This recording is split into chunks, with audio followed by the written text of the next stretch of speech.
about the regime we live under based on what happened in the wake of his death. Here's what we read from probably future Congresswoman Ocasio-Cortez. She said, and she's a Democratic socialist. This is what she tweeted out. John McCain's legacy represents an unparalleled example of human decency and American service. As an intern, I learned a lot about the power of humanity in government through his deep friendship with Senator Kennedy. He meant so much to so many. My prayers are with his family. Now, you may say to me, Woods, she had to say something. She has to acknowledge his passing, no doubt. But did she absolutely have to say, John McCain represents an unparalleled example of human decency? Is that what happens automatically to you when you pass from this vale of tears? So I wonder about this. Here we have a Democratic socialist, and yet she automatically knows exactly what the rituals of the regime are.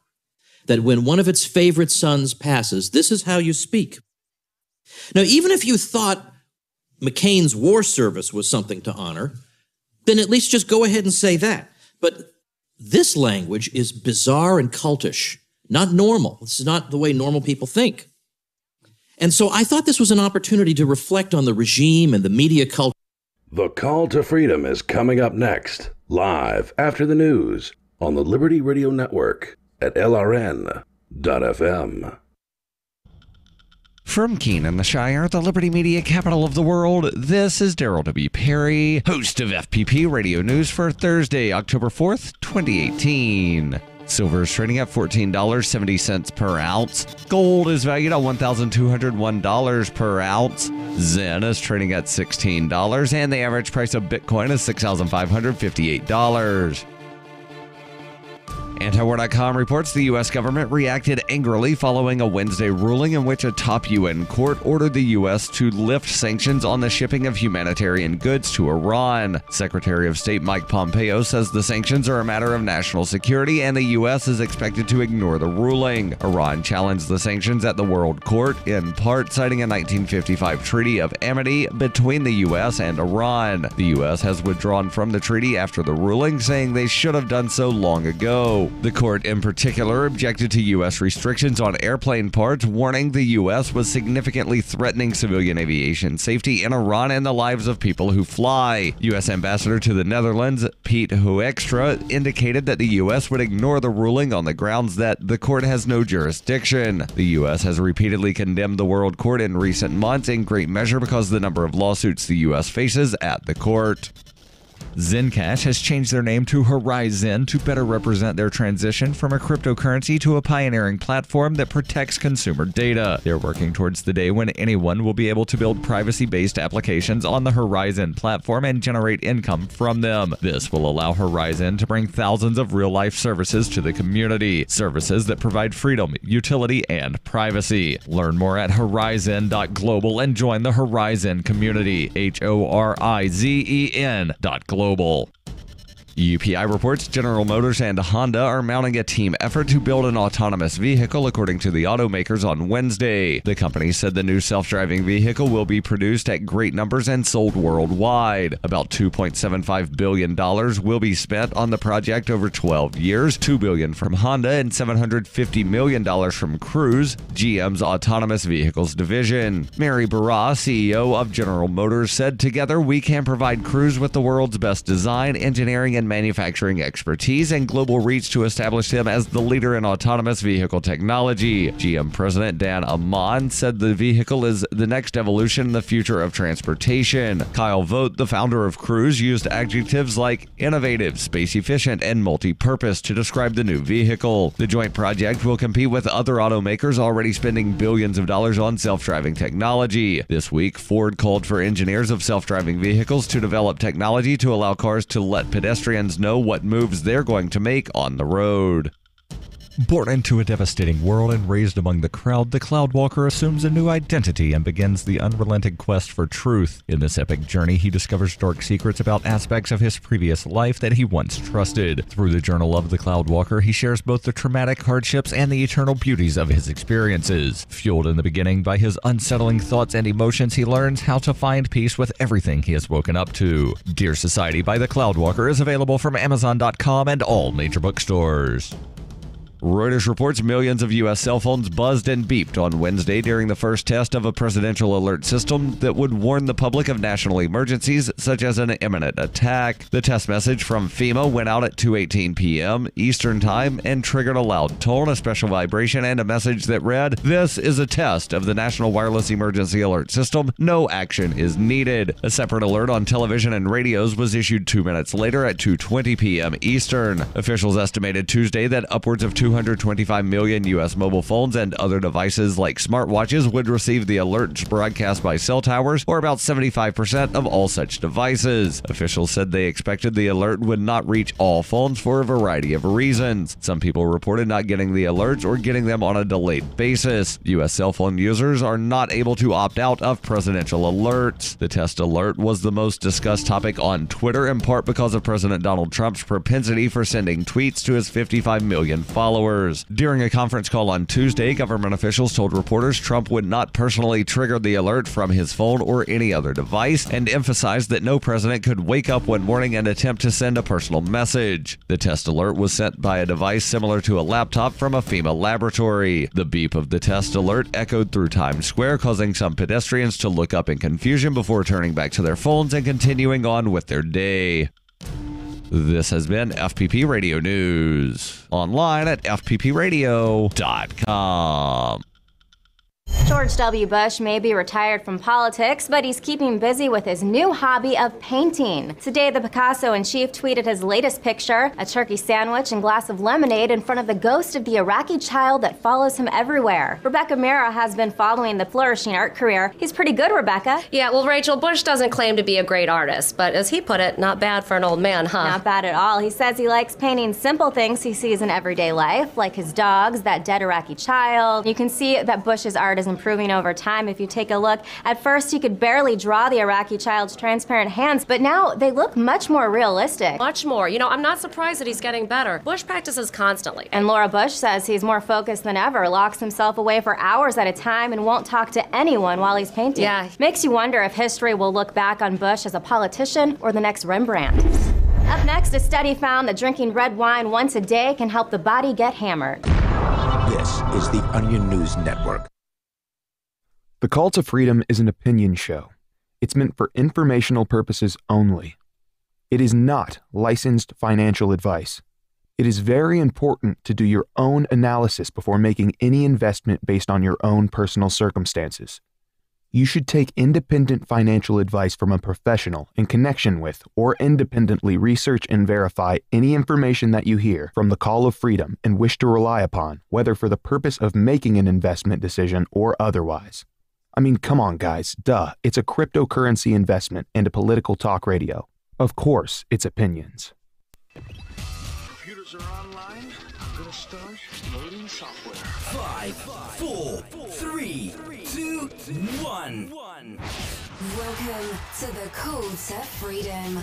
Broadcasting live from Vertcoin Studios on LRN FM.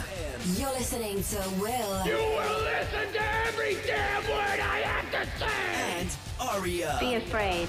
Be very afraid. Stay tuned for political talk and everything crypto. That's right.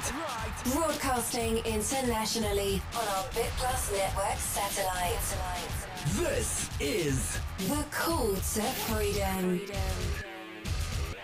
All right, let's boot it up. That's right. Welcome into the Call of Freedom here on LRN.FM. This wonderful Thursday night edition coming to you live on your drive home from work.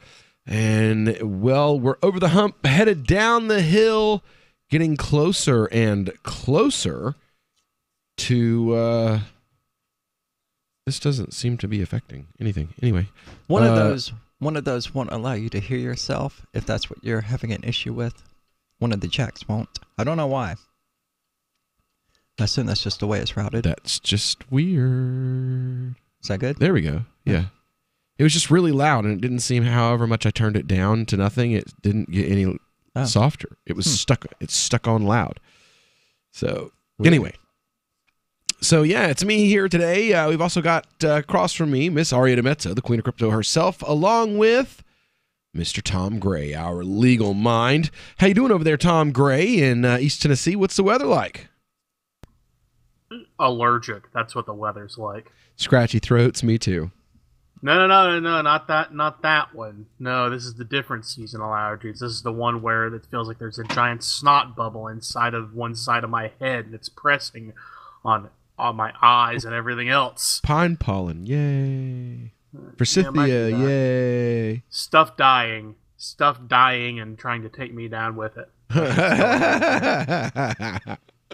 Nature is nothing if not a bitch. No kidding. What did I ever do to you, nature, other than, chop down large quantities of your children in order to write stuff?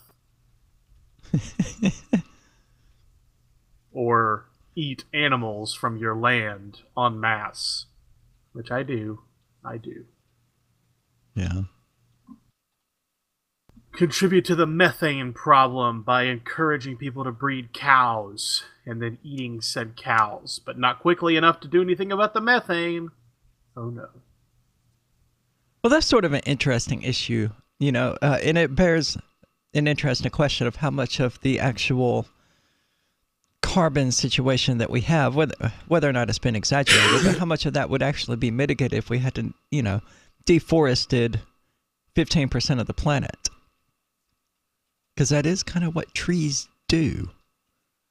And, there was a study out a few years ago, not to derail it from, what we actually intend to talk about, but there was a study a few years ago showing that trees they're adapting by growing faster and becoming more efficient in processing carbon dioxide into oxygen, which is very similar to the original cyanobacteria back in the early days of the planet. Which cool. Ultimately led to the trees and plants and crap. So, Tom, you and I were having a conversation earlier, and you made a statement that I was kind of like, huh. And it reminded me of this clip that we're going to be listening to in just a moment, where you said, what did you say? Something about the... Right. I've got it pulled up here. Sure. You want me to read the original? And sure. Okay. Our little back and forth on it. All right. Well, here's the context for our listeners. So, Donald Trump had a rally here in Johnson City, right near where I live, on Monday. It honestly was not as disruptive as most of us thought it was going to be. I had driven my kids to their homeschool co-op that morning because I assumed traffic was going to be ridiculous. But other than there being people lined up down the street starting at like 7 p.m. on Friday waiting for him, and they turned out to be professional Trump followers, literally. They follow him to every rally and have a YouTube channel and all this other crap. So it wasn't people do with overly rock disruptive. bands and other celebrity figures. Yeah. I mean, it not real. As long as you know the context, that they make money doing it, which is fine. Anyway, so one of my friends posted something about how a lot of trash from around the area had come out later in the evening to that rally and had been kind of disruptive. Not badly, not as bad as anybody thought, but people who clearly were not from here, who had northern and western and northwestern and sometimes Canadian accents, came to scream at the protesters who had gathered and that sort of thing. One of our mutual friends' moms took great offense to this and was like, "I've known you all since you were children, and you have no right to talk about us Trump supporters that way." And I was like, well, Lisa, yeah, we've known you since we were kids, and we've actually been kind of shocked at you in particular. I mean, right there on your page, as right after you talked about how Trump supporters are such great people, you were talking about how the people who were protesting him should be taken out and castrated and shot in the streets. Oh my God! Right. And this is one of my friend's moms, okay? I've known this girl since I was 2 years old. And she was such a sweet lady until like 3 years ago. I mean, I'm from Mississippi, and I'm hearing that like, wow, that is redneck. Yeah, and this is a special ed teacher in the local school system, and people wonder why I homeschool. So that led to me posting the following. What's more shocking or more troubling? To see people you've looked up to, respected, cared about, and even loved since you were a child expressing hateful, spiteful, irrational thoughts and emotions toward other beings, all demonstrably connected to or inspired by a single powerful demagogue. Or the realization and understanding that the potential for that kind of hatred, spite, and irrationality always lived within those people, so near to the surface that all it took was one demagogue to make the hatred, spite, and irrationality consume their entire personalities. Will's response was, the real realization should be that animal resides in you as well. What actions would trigger its release? And what prompted Will to want to have an on-air discussion was in my response to him. Once we realize that same animal resides in all of us, it becomes imperative to make sure we don't become that person, because there's nothing that justifies it. Nothing. And my contention is with the very end of it. Nothing justifies it. Nothing. Right. And that, to me, is too absolute of a statement. And when we get back in after the break, I've actually got Aria, you're going to be kind of surprised by this. Sheikh Hamza is going to actually argue my point. It's only about 2 minutes. But that is too absolute of a statement, that we can't make that assertion as human beings. We simply don't have the ability or the right to say nothing can justify that, because we are living other people's lives. We are merely observers, and our observations are always going to be limited. Anyway, when we get back here on the Cult of Freedom, we're going to have a discussion of blame and context, and can we judge an individual today? Looking back, can we change? Can we decide that we know the intention or the view or the understanding of a person based on what we see from them today, or could our view be obscured by other things? We'll know when we get back here on the Call to Freedom here on LRN.FM. In a time great, stone walls line the road. Black and white cattle. Radio is the most personal of mediums. I exist right now in your head. If you listen to Free Talk Live regularly, you know me. Free Talk Live is on more than 160 radio stations around the U.S. and has been downloaded on every continent around the world. Hundreds of thousands of listeners with ad packages from $600 a month to $6,000 a month. Imagine what we can do for your business, project, website, or idea. Email me, mark@freetalklive.com. Hi, I'm Derek J. I don't want a politician to represent me. To me, government is the idea that one group of people can coerce everyone to comply with an edict or face increasing punishments up to and including death. Despite perhaps the most noble of intentions, the best government services are a far cry from what could be provided for by voluntary interactions. Besides, the people who call themselves the government wage wars and put peaceful people in jail for crimes involving no victims.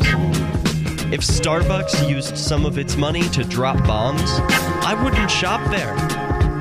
So why would I support the American empire? The empire does not require my consent. Derek J's Victimless Crime Spree. Watch it for free and order the Director's Cut DVD at victimlesscrimespree.com. That's victimlesscrimespree.com. Did you know you can listen to LRN.FM via our free-to-air satellite channels? We have channels over nearly all of North America and much of Africa. All you need is an affordable receiver and a dish as small as 30 inches. There are no monthly fees. Learn more at sat.lrn.fm. Plus, if you are a broadcaster or want to be one, this is a good delivery method for our content. See our coverage maps and get details at sat.lrn.fm. That's sat.lrn.fm. sat.lrn.fm. This Your Family Today tip is brought to you by Stouffer's, helping bring your family together with wholesome dinner options, even on the busiest of nights. Find dinner table ideas to bring your family together at letsfixdinner.com. To get kids involved in dinnertime conversation, ask specific questions, not broad ones. Instead of what happened today at school, try what was the best thing that happened today. The more specific you are, the more they'll have to say. For more tips like these, visit us at parenthood.com/yourfamilytoday. Now that you've found the Liberty Radio Network at LRN.FM, you may want to help expose others to our great programs. To assist you in doing so, you'll find resources at promote.lrn.fm, including details on how to get a free bumper sticker, quarter-page flyers you can print out and distribute, banners for your website, as well as files that will allow you to make your own custom banners and graphics. Visit promote.lrn.fm and help bring new listeners to the Liberty Radio Network. That's promote.lrn.fm. On Free Talk Live, we're bringing people to the ideas of liberty every day. From wrestling superstars like Glenn Jacobs. You guys really are having an impact, I believe. Like I said, a lot of where I am now is due to listening to Free Talk Live. You changed my mind on some very important issues years ago. To random people tuning in on the radio. I was kind of stuck in the left-right paradigm. I heard your show by chance on a Saturday night. From there, I went on, joined the Free State Project, and become an amplifier. So, I mean, that's really the reason why I amp is because I know that if it wasn't for you guys being on as many stations as you are, I never would have found the ideas of liberty. Your amp will directly change more lives by getting Free Talk Live in front of people looking for talk radio online and on the air. When you amp Free Talk Live, you get perks like access to the AMP-only Facebook group and AMP podcast. Visit amp.freetalklive.com. Now you can follow LRN.FM on the decentralized Mastodon social media platform at toot.lrn.fm, toot.lrn.fm. You are listening to The Call to Freedom on LRN.fm. Unasikiliza wito wa uhuru katika LRN.fm.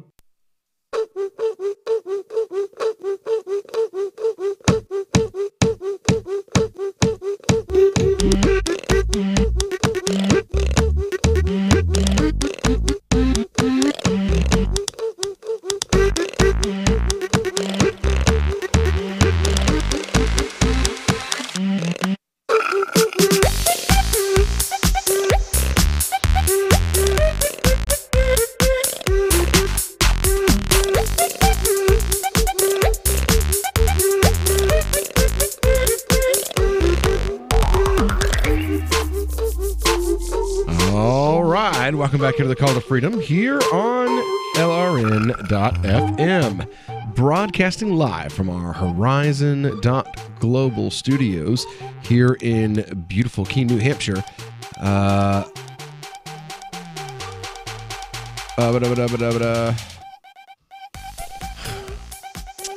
All right, so we are about to get into this video from Sheikh Hamza. Basically a discussion of judgment and blame and that whole thing that's going on that we're seeing, just so much of it going around today. You can't judge anyone at any specific point in their life because you don't know what the total life is. And in the end of the day, if he dies saying Tawbah and Allah accepts that Tawbah, he could be the worst human being that ever lived. And that's success according to the Muslims. So you cannot judge people at any particular point in their life. You have to have the whole life. And only God can do that. So don't judge people. Unless it's somebody stole, you have to deal with that problem. That's a problem, and then there's a judgment that goes with it. But even in that case, you can forgive them. If I own a store and somebody steals, I can say, "Aj'aluka fi hil." It's yours. And the Prophet ﷺ said, يَرْحَمُ مَنْ فِي الْأَرْضِ يَرْحَمُكُمْ مَنْ فِي السَّمَاءِ. Man fil ard. That's sigha umum. Man is one of the uses for generalization in the Arabic language. Have mercy on anyone in the earth, on those in the earth. It doesn't just mean specific people. It's man fil ard. Have mercy or compassion with those in the earth, and the one in the heavens will have compassion on you. And this is what Thomas Jefferson said, when I looked at people, I demanded divine justice. But then I started looking at myself, and I began to beg for mercy. So that's a powerful statement. You look outside, you want justice. You start looking inside, you want mercy. And I'll tell you another thing, and people don't realize this. Every fault that you see out there, and this is from Raghib Isfahani, every fault that you see out there is a fault in you. It's a fault in you, either manifest or like fire in flint. In other words, had you lived that person's life, you might be doing the exact same thing that person's doing. So because you're human, and humans are susceptible to all things human, anyone you see out there with a fault is a fault in you, either manifest or hidden in you like fire in flint. In other words, the right cause can start the spark. And that is a way of looking at the world with compassion. You begin to actually look at human beings in a different light. Because you don't know what they've been through. You don't know what type of suffering they've had. All right. So, Arya, Tom.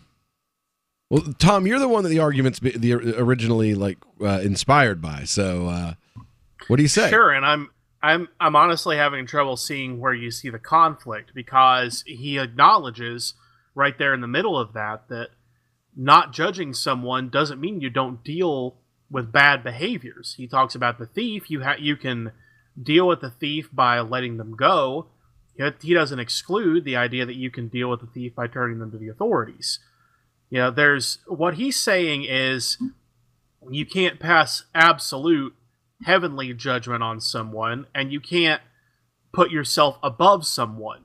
But that's a far cry from being able to look at behavior, attitudes, how that person is treating others, and say that is wrong and they shouldn't do that. That's not what you said in the part that I took objection to. What you said is this behavior can never be justified, never. And right, what the Imam said is if you don't know their life, you can't make that assertion. I think I have a neutral position between the two of you. I look at it more in a Campbellian sense, which is sort of a descent into the darkness. And most people, they never live a life that requires them to go down into themselves and face the Minotaur within. So it ends up, latent and ultimately consuming them when it gets some meat. Not meat, but that spark when something lights their flint, so to speak. I don't think that's really a character flaw as much as it is just an environmental flaw. They didn't go through the crap that many of us did that caused us to go, okay, I suck. Yeah. Well, most people are never forced to conquer their own demons. Right. They drift through life. And then because of that, and because of never really being challenged to face those monsters within themselves, when there is an opportunity for that monster to come out, they're overwhelmed by it. It literally takes over who they are. Yeah. They become someone. Tom, how many people have you seen since the beginning of the age of Trump on both the left and on the right who have become consumed? We watched a dude drop kick a bitch yesterday. And he was just consumed by the Minotaur. Yeah. He's like, I'm still not firmly convinced that wasn't staged. Well, he lost his job today, so I don't know if it was staged or not. Okay, well, it was. If it was staged, well done. The fact that he had a job beyond making those videos suggests that my theory wasn't right. Because that was my theory, was that this was all part of some basic attempt to stage martyrdom. Because that was my first reaction. He's a martyr now. Because he stood up to those horrible self-subjecting women and lost his job. Yeah, I do not think that I would find many among my circle of friends on the left who would be like, yeah, that guy, let's do what that guy did. I think, I'll test that theory later because I really want to know, Laura, my friend who's on the board of Planned Parenthood of Delaware, how you feel about this? Yeah, I want sure to that see. She would be okay with what he did. I'm sure and so she would not. Jessica. But J-Raj, Jessica would do it. Okay, Jessica would be the one doing the roundhouse kick if she could jump that high. Because Jessica's a thicker girl than you think she is. I disassociate from violent people. And that's not a bad thing, by the way. She's a sturdy, strong woman, and she has a sturdy, strong CIA operative husband. But when we come back, we'll talk more about the difference between... I definitely disassociate from them. Yeah, right. All right, anyway.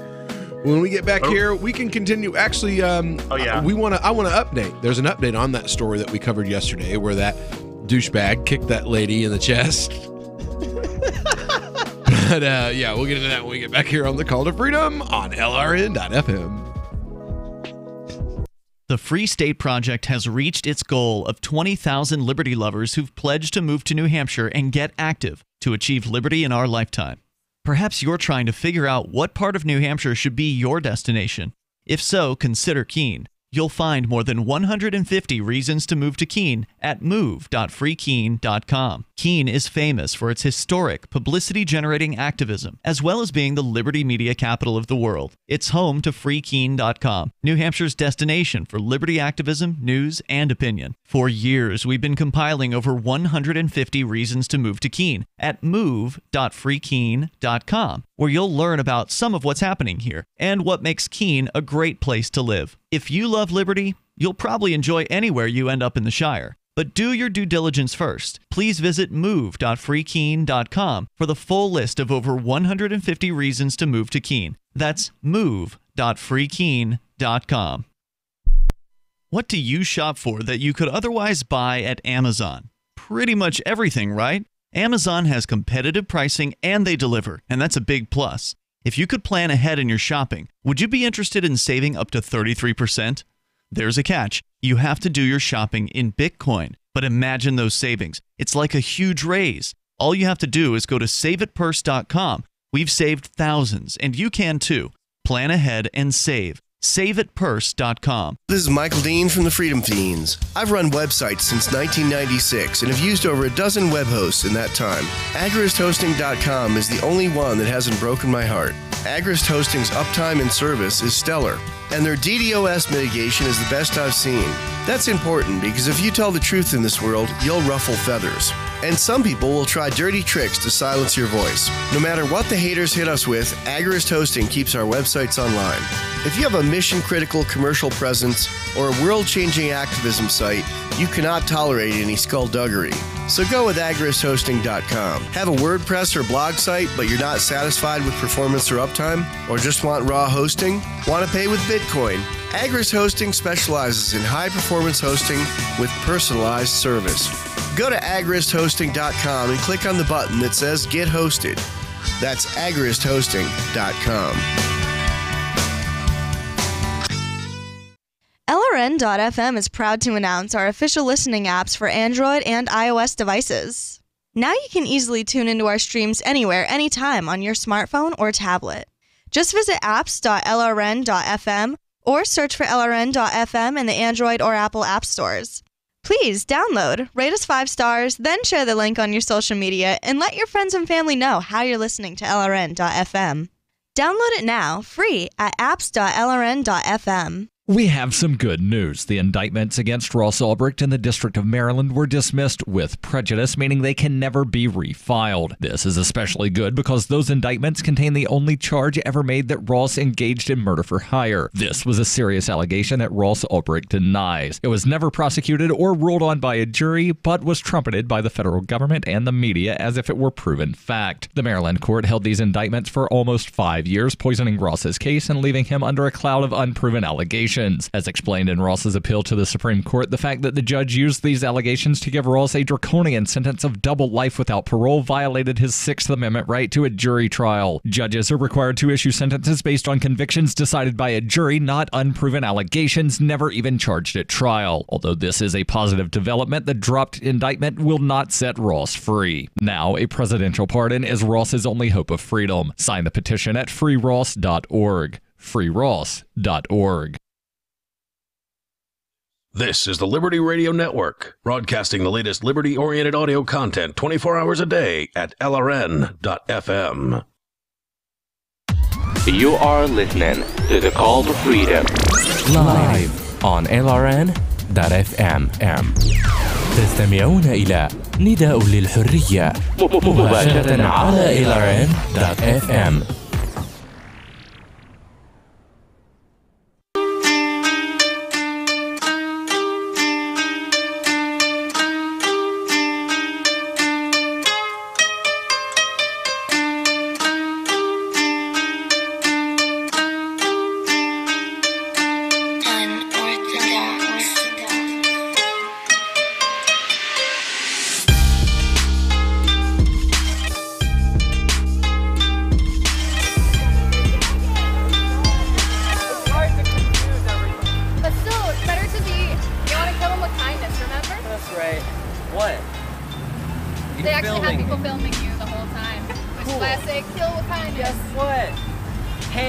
Destruction of private property.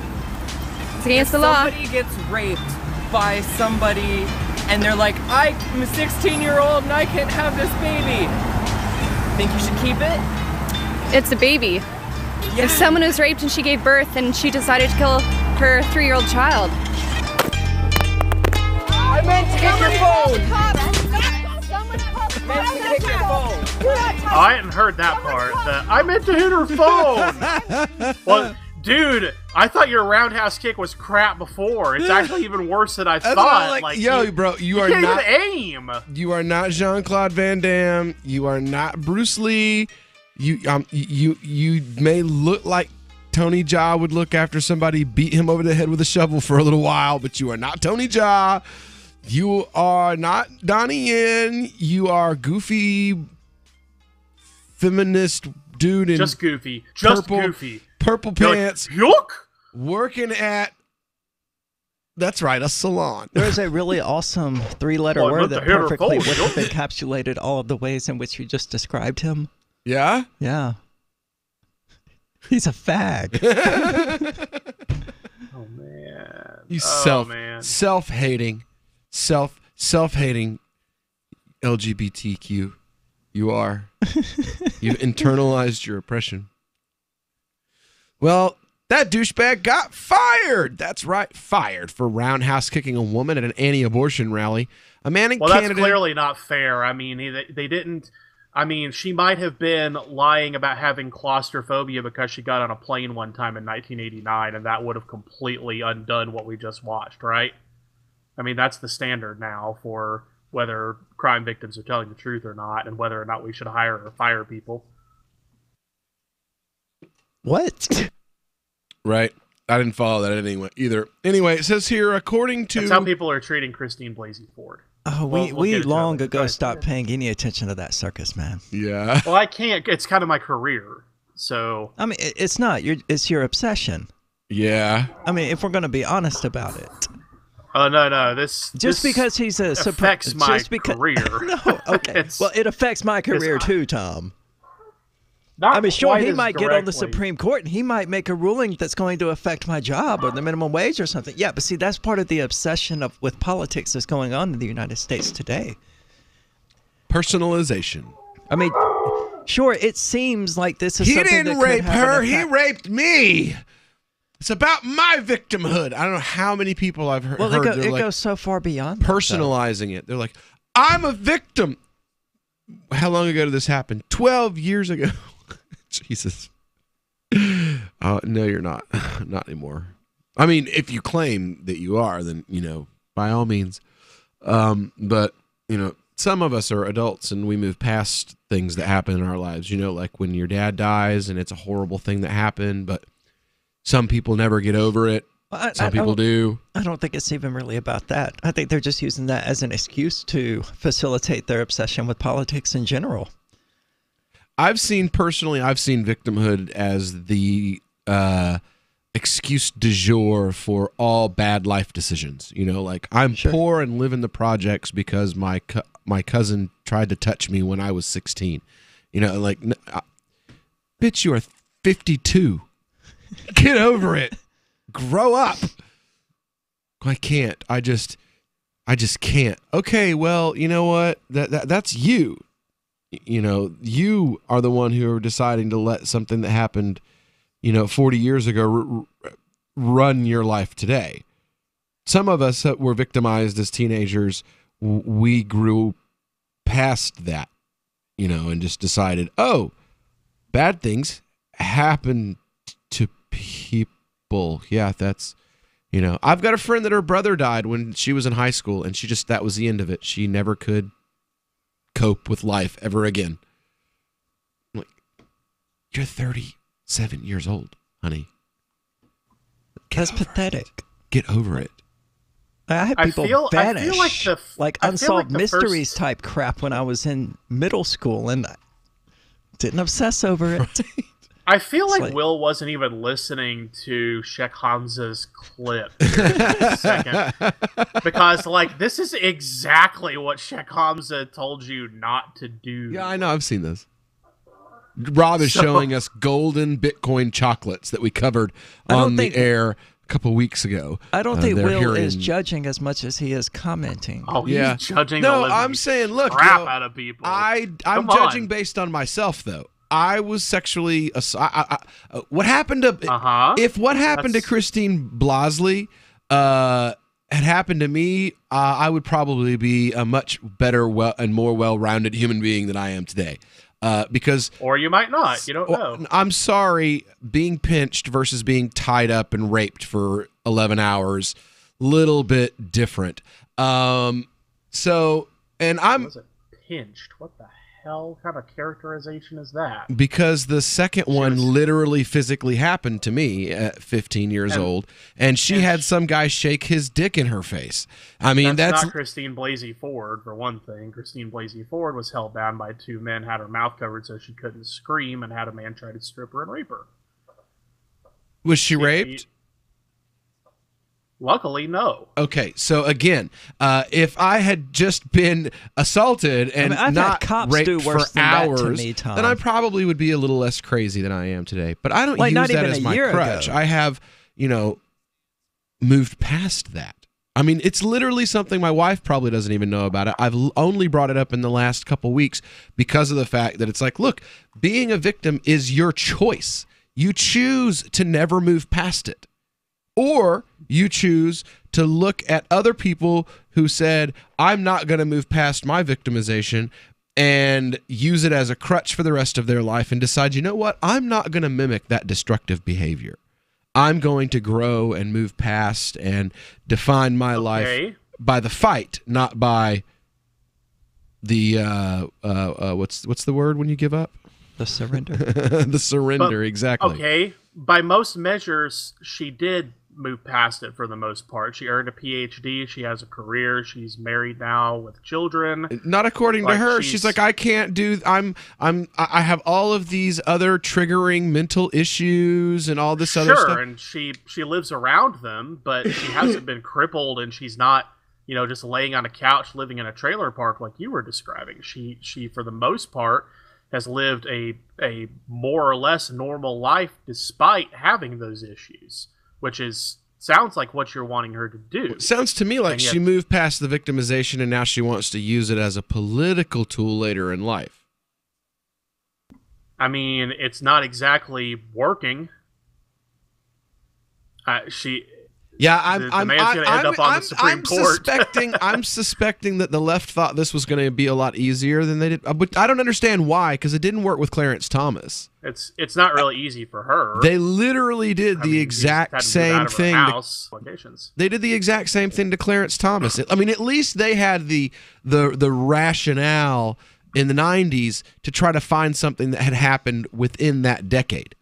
They weren't like, so when you were a 17-year-old in high school, we heard this thing happen. I know that you're 52 today, but, at least the left was smart enough to not think that the American public was going to go for, 40-year-old allegations. They're not quite that bright anymore. And even then, with Clarence Thomas, they lost. They lost spectacularly. So I don't understand. I'm going to say something right now that would make a lot of my friends on the left mad. Even if you believe Anita Hill, what Clarence Thomas did wasn't disqualifying from the Supreme Court. Looking for a great real estate investment? Consider New Hampshire, which is ground zero for the Liberty Movement. Your first call should be to Mark Worden from Porcupine Real Estate. He's more than just a real estate agent. He's your New Hampshire concierge. Where are the best places to live? Do you want farm, city, the burbs, or forest? Do you want a duplex or multifamily building so that renters pay your mortgage? There are homes in all price ranges in New Hampshire, and Mark can help with financing too. Invest in Liberty and property.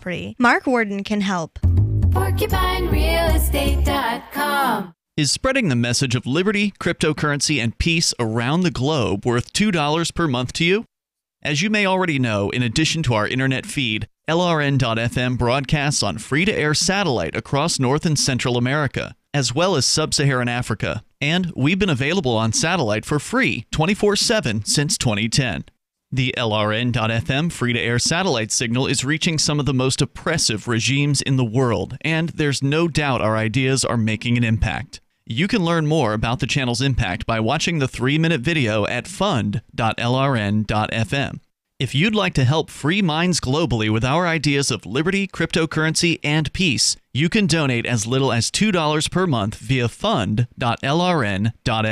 You can help us continue and expand our satellite broadcast to multiple continents. Visit fund.lrn.fm today, and thank you for your help. Don't forget to share the link on social media. That's fund.lrn.fm. There are lots of ways to listen to Free Talk Live. Our podcast has been around since podcasts began, and now the FTL feed is loaded with content besides our full show archives. Did you know that we make it easy for you to customize your podcast subscriptions? We have different feeds, one that includes only our full shows, one with just the Daily Digest, and one with just the Edgington Post. You decide what you listen to. It's quick and easy to customize your feeds at feeds.freetalklive.com. That's feeds.freetalklive.com.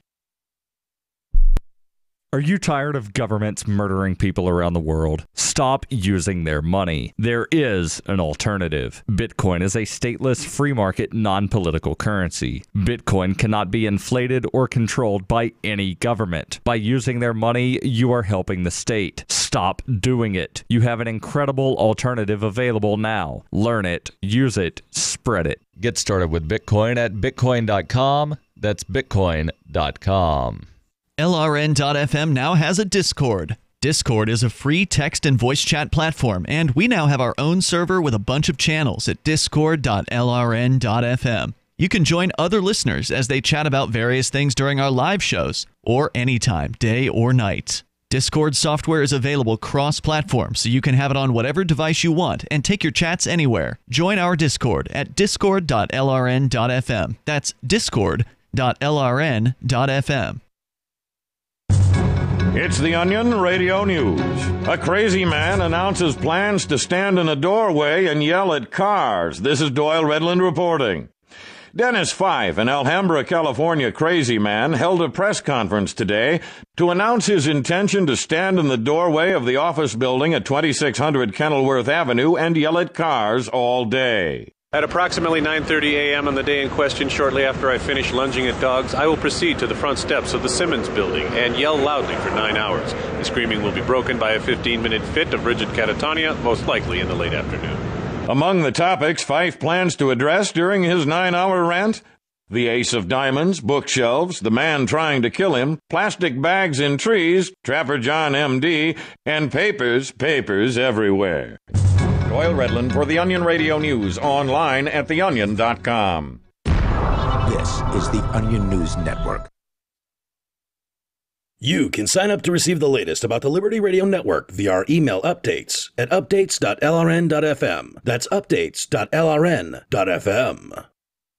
This is Angel Clark, and you're listening to The Call to Freedom on LRN.fm. All right, welcome back to the Call to Freedom here on LRN.FM. We are broadcasting live from the Horizon.global studio here in beautiful Keene, New Hampshire, where it's actually a little bit overcast and cloudy and a little bit chilly again, which is unfortunate because it was perfect freaking weather this morning. But we're discussing Kavanaugh again. And, you know, the rape situation. I don't remember exactly where we left off, but it was more an overarching discussion about victimization and the victimhood complex, which, you know, is so obviously tied to the martyr complex that I'm pretty sure they're the same thing. Because we've cultivated this, my take on it at least, is that we've cultivated this mentality in Western society where it's good to be a victim. We've become full-blown nihilists. We've inverted all of our survivalist values where it's no longer a good thing to be hit with adversity and to overcome it. Now what gets you praise, what gets you cheer and the love of your peers, which is an itch that we all have, is to lay down for that. And the result of this is that you have Glamour magazine making the Stanford rape victim Woman of the Year, which is so perverted and so nihilistic and so warped and so twisted that I still cannot believe I'm the only person to sit back and that I know of to sit back and say that is so messed up. You are making this person Woman of the Year because she was being a victim. Raped. Yeah, that's awarding victimhood. That is literally awarding victimhood. And that's what we become as a society. We do it in small scales and we do it in these large scales, and it's becoming more and more pervasive throughout our entire society where it's just, you're a bad person if you're faced with adversity and you choose to overcome it and to learn from it. It started with my generation, the Me Too, the whole like, I had this horrible thing happen to me. Oh, me too, and here's how horrible my thing was. And it's always a competition now. It was always a step up. And then it's, I guess our children watched us do that to each other in our marriages and in our personal lives and in our business dealings. And now they've grown up to be even worse than we are, where now they're Me Too. If it's better, like you get a medal and you get to just be like, okay, so the things that I do, I don't have to be responsible. But see, we talked about the things that happened to us. We didn't sit around going, oh, well, I have PTSD and debates trigger them because my parents used to argue at the dinner table. Oh, okay. My mother got pushed through windows by alcoholic boyfriends. For real, yo. No PTSD. Right. Actually, I probably do have PTSD, judging from how I jerk myself awake. But it's not a central aspect of my personality. I'll go, oh no, you can't argue around me. It'll trigger me. I'll have blackouts and I can't cope with it. Yeah. It's like I was held out of a 6-story window with a pistol in my face when I was 7 years old. Don't come and tell me about your victimhood, yo. Like, I have no sympathy. I told a lady yesterday, I have sympathy for them, but what I don't have sympathy for... It's not a contest, though. I moved past all of these things. Like, my life was horrible, just like anybody else's. Suffering is relative. All these people have all these horrible lives, and they're like, oh, well, I need to be in a mental institute. And I'm like, yeah, I know a dozen people that have lives way worse than you, and they're successful human beings that are productive, that have no problems with being around conflict, that can go out in public, you know, just like I know a girl, she's like, well, I had a cousin or an uncle that tried to diddle me, so now I can't go to the movie theater. You know, it's about luxury. That's what it's about. Sure, we have these messed up pasts, but we don't have the luxury to sit there and stew in it and go cry in the closet. We have to get out there and do stuff. It's always like middle-class white girls. You have to cook dinner. You have to take care of your family. I got to go to work. I got to have a job. I got to do all of these other things. Really, yo, I don't have time for that nonsense. Yeah, it's totally an ivory tower thing to even have that luxury to sit there and go, oh, I need to go cry in the closet for 3 hours because this dude drop kicked me and now I need a trauma support group. Yes. God. I guess that's, you know what? I'm going to go out and say, you know what? You're probably right. Because I know all the girls that I know that were like, yeah, I was raped by my uncle when I was 9. I got 2 jobs, and I live a normal life now. And they're poor. We had to cope because life made us. They're poor. And it's every girl that I've ever dated that was like, I have 2 personalities because life is hard and I can't cope and I need to cry in the closet for 3 hours once a week. Like they all come from middle class to upper class upbringings. Yeah. It's like, bitch, I got depression too, but you know what? I still got to go to work. For real, yo. Like, I got bills to pay. My daddy's not going to pay it if I don't. No, I can't call my daddy in the suburbs and be like, hey, look, I can't go to work tonight. Can you just pay my rent this month? Can you, I don't know. God. My mother would laugh if I called her and was like, so I had a really rough month this month, and, you know, it was really hard, but I'm learning to cope. I just need you to pay my rent, and then I'll be okay. And then my mother would literally laugh. Okay, well, that part is like you went somewhere different with it. But what I keep coming back to is, I think when you describe the people who curl up into balls and are immobilized by their fear, you're describing the stark minority. Most people do move on, not move on, but deal with their traumas and try to live normal lives despite them. But that doesn't exclude you from talking about it. Like, that doesn't exclude you from acknowledging bad things happen to you, and it does affect how you developed and how you lived. And there's no contradiction between that and living a normal life. And I think that's what I would certainly agree that we're talking out. About a sort of straw person here who Well, no, reacts I to know bad girls things that way, that- but there are certainly people They're to whom extraordinarily that straw rare, person yeah. applies. No, I've They're dated not the girls. norm. They're not the norm at all. I've I dated think they girls. are becoming the norm. They are becoming the norm. That like every person that they know, within the first half hour of them meeting her, she mentioned that she'd been sexually assaulted at some point in her life. You know, So like, she's like, and I'm a vegan. And that's not normal at all. you know, like every. That's not a normal way to deal with That's trauma. how is her to be mother that open is. about Her it. mother's the same way. Her mother, like, you meet her, and if you sit down at her house and have 3 cups of coffee, that woman will tell you everything in her entire life.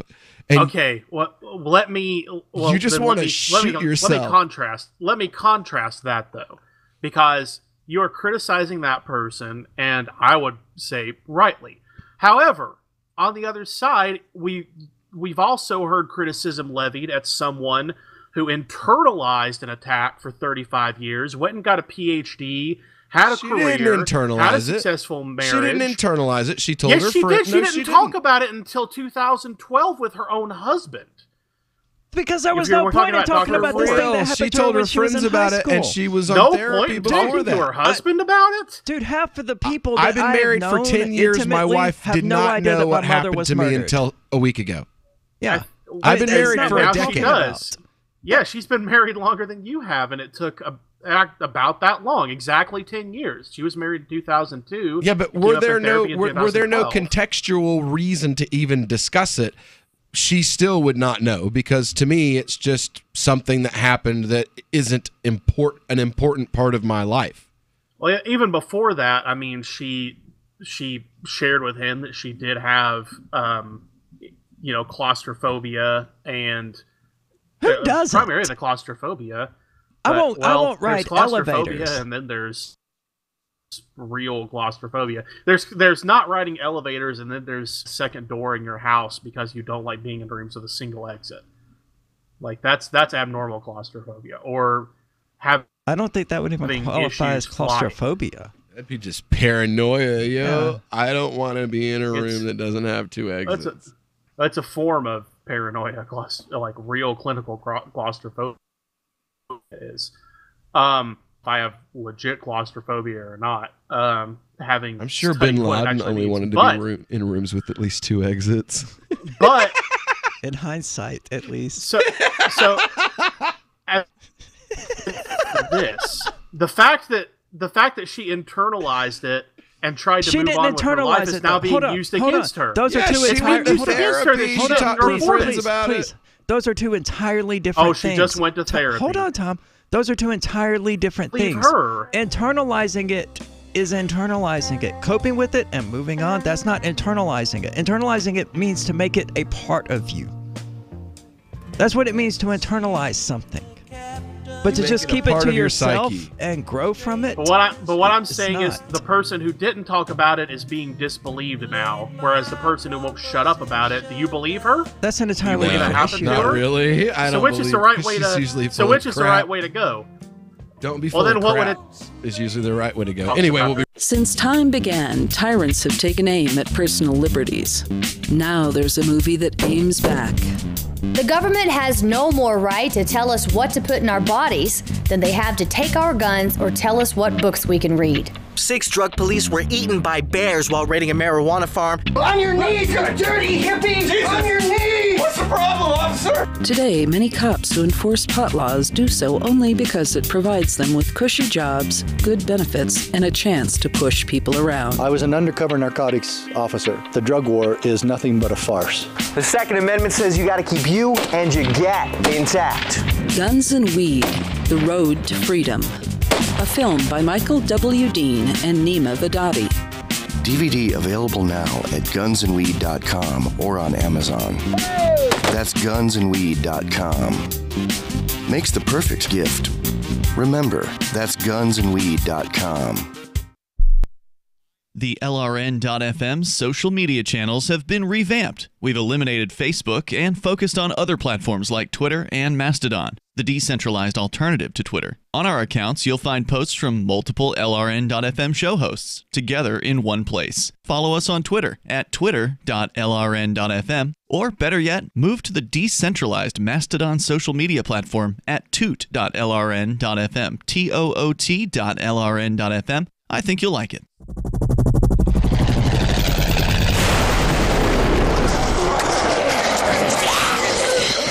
In Survivor Max 2, School Bites, Max must scavenge through a wasteland swarming with the undead. Desperate to find the medicine he needs, he discovers a community of survivors at his former school. Has he finally found the safe haven he's been looking for, or will he discover that school bites? Look for Survivor Max on Facebook, read reviews on Amazon, and read Chapter 1 at survivormax.com. More of The Call to Freedom is coming up next, live after the news, on the Liberty Radio Network at LRN.FM. From Keene in the Shire, the Liberty Media capital of the world, this is Daryl W. Perry, host of FPP Radio News for Thursday, October 4th, 2018. Silver is trading at $14.70 per ounce. Gold is valued at $1,201 per ounce. Zen is trading at $16, and the average price of Bitcoin is $6,558. Antiwar.com reports the U.S. government reacted angrily following a Wednesday ruling in which a top UN court ordered the U.S. to lift sanctions on the shipping of humanitarian goods to Iran. Secretary of State Mike Pompeo says the sanctions are a matter of national security and the U.S. is expected to ignore the ruling. Iran challenged the sanctions at the World Court, in part citing a 1955 treaty of amity between the U.S. and Iran. The U.S. has withdrawn from the treaty after the ruling, saying they should have done so long ago. The court in particular objected to U.S. restrictions on airplane parts, warning the U.S. was significantly threatening civilian aviation safety in Iran and the lives of people who fly. U.S. Ambassador to the Netherlands, Piet Hoekstra, indicated that the U.S. would ignore the ruling on the grounds that the court has no jurisdiction. The U.S. has repeatedly condemned the World Court in recent months, in great measure because of the number of lawsuits the U.S. faces at the court.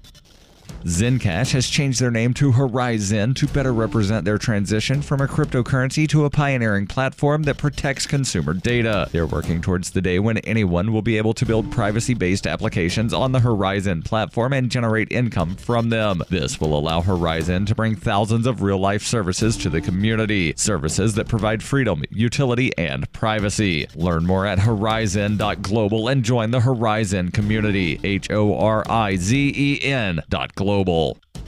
UPI reports General Motors and Honda are mounting a team effort to build an autonomous vehicle, according to the automakers on Wednesday. The company said the new self-driving vehicle will be produced at great numbers and sold worldwide. About $2.75 billion will be spent on the project over 12 years, $2 billion from Honda and $750 million from Cruise, GM's autonomous vehicles division. Mary Barra, CEO of General Motors, said, "Together we can provide Cruise with the world's best design, engineering, and manufacturing expertise and global reach to establish them as the leader in autonomous vehicle technology." GM President Dan Amon said the vehicle is the next evolution in the future of transportation. Kyle Vogt, the founder of Cruise, used adjectives like innovative, space-efficient, and multi-purpose to describe the new vehicle. The joint project will compete with other automakers already spending billions of dollars on self-driving technology. This week, Ford called for engineers of self-driving vehicles to develop technology to allow cars to let pedestrians know what moves they're going to make on the road.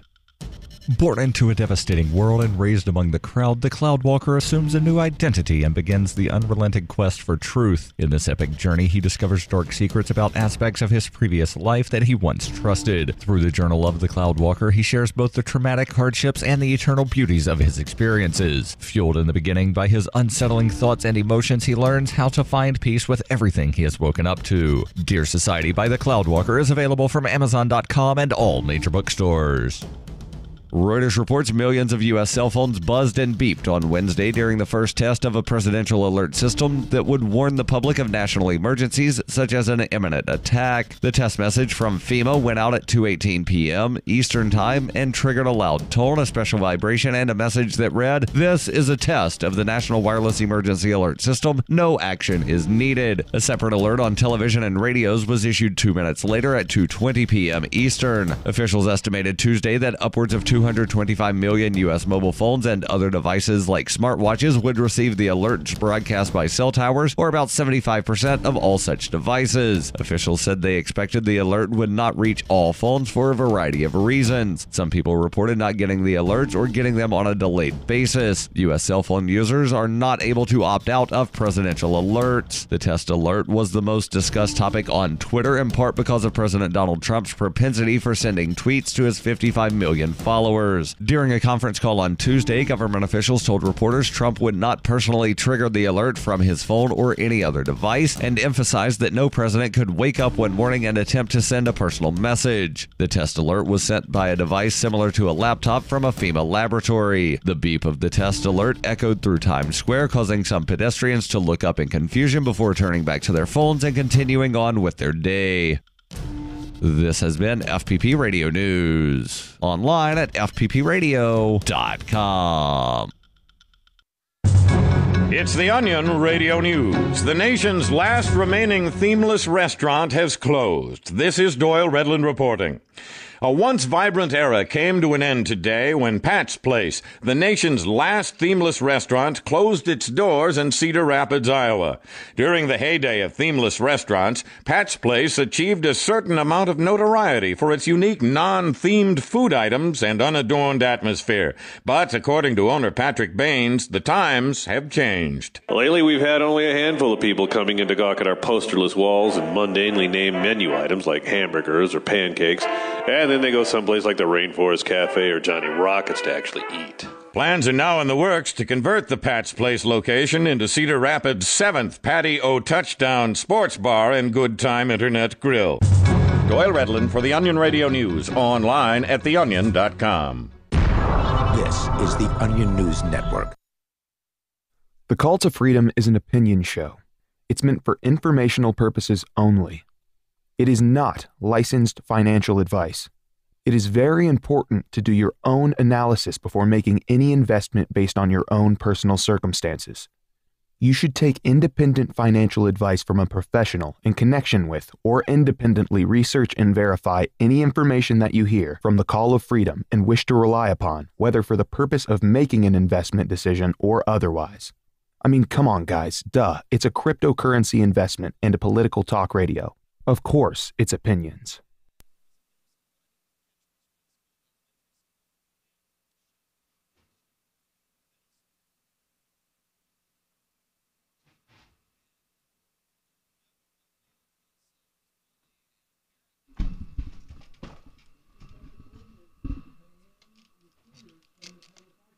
All right, welcome back to the Call to Freedom here on LRN.FM. It is the Crypto Hour brought to you by MotionProject.org.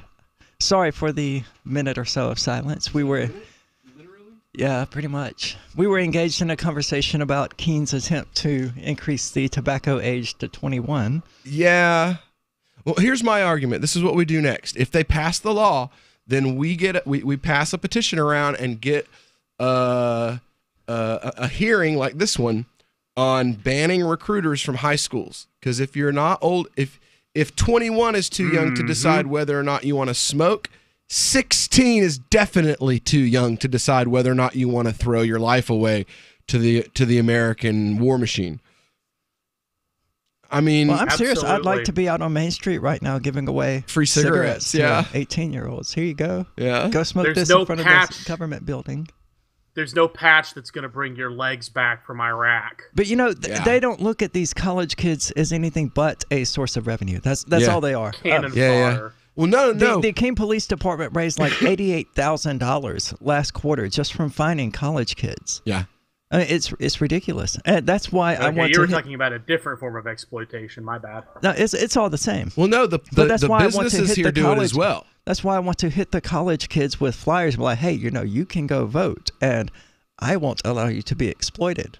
So just throwing that out there. Yeah.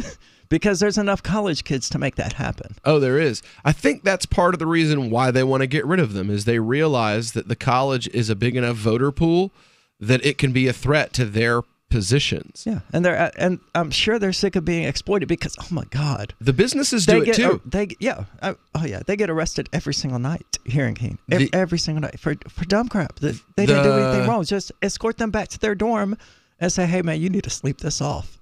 The bank where I do my banking at, the lady that set up my wife's account talked about how Keene was when she was growing up back in the 80s and the 90s and what it had turned into. And that before we started exploiting all of the kids and, created a bunch of heroin addicts, so people who were here and who were caught in that web but weren't in college to escape it. Exactly. And a lot of how like this went from a Norman Rockwell painting to a Norman Rockwell painting with pillheads wandering the streets because there's no opportunity here because there's literally an anti-business attitude. So basically, here's how it goes. They've got one set of prices that they have all year until August. And then in August, when the college kids show up, they jack their prices up way high. And that's when they make all their money is when the college kids are here, when they're literally gouging the college kid. And all the businesses here do it. Well, not all of them. The one I work for does not. Well, yeah. The mom and pop's places here. Oh, yeah. All the mom and pop stores and grocery stores and gas, they all do it. And it's so that they can make all their money while the college kids are here. Well, and it's because they know that the college kids here are subsisting off of their parents' Well, there's no incentive. So the kids don't care that much. Well, part of the problem with why they need to do that is because the local taxes are so high. So, like, I wanted to open a restaurant. There was a building here that was for sale, and we looked into getting into it because I'm a damn good cook, and I've run restaurants most of my life. You are a good cook. Thank you. And I've run restaurants most of my life, and I can cook you food from just about anywhere on the planet because I've worked for 2 to 3 years in restaurants that have done everything from Indian food to Arab food to Mexican food to Japanese food to Chinese food to American to French to Italian cuisine. You pick it. I've cooked it for a year or two of maybe 3 of my life professionally and run kitchens at some point in my career at those businesses. And I wanted to run one here. I was going to build one, and we were just going to have like an old school Southern style, maybe do like hit and run biscuits and gravy, where we do like 4 different kinds of white gravy, where you just you make the white gravy, you chop and cook the meat, and you mix it, and then put it in like a cone, like a paper cone. You put the biscuits in there, you throw the gravy over the top, and it's just like a quick thing, because that's what college, and it's lots of energy food. It's heavy. It's great when you're, trying to gain weight, or you're pissed drunk on your way home from the bar. To soak up all that alcohol. But they don't do that until like 2 or 3 in the morning. So I don't care. You'd be open late. You're damn right. If there's money to be made, I would close until midnight and then reopen at midnight and do midnight to 3. Because I'm greedy. I like smoothies a whole lot. I got 5 kids to feed, so But I found out that we started out owing the city before we ever bought the first piece of stock, hired the first employee, worked the first hour. We started out $26,000 or $28,000 in the hole to the city of Keene. And when you know that you start off almost $30,000 in the hole to the city in taxes before you ever open your doors, that's discouraging of new businesses to open. And it's the old businesses want it that way. They don't want new businesses to open downtown. And as you see, if you look downtown, there is so much open space. And it's because they've made it prohibitively expensive to open a business there. But see, I don't think they did shops charging more than the mall. I don't think the city did that on purpose, though. I think it's a side result of them being a liberal bastion and not having any sort of sales tax at all. So it's like, we have no way to get money, so we're going to exploit any and every other avenue we can. So we're going to raise property rates. We're going to put parking meters everywhere. Highest property taxes in the state.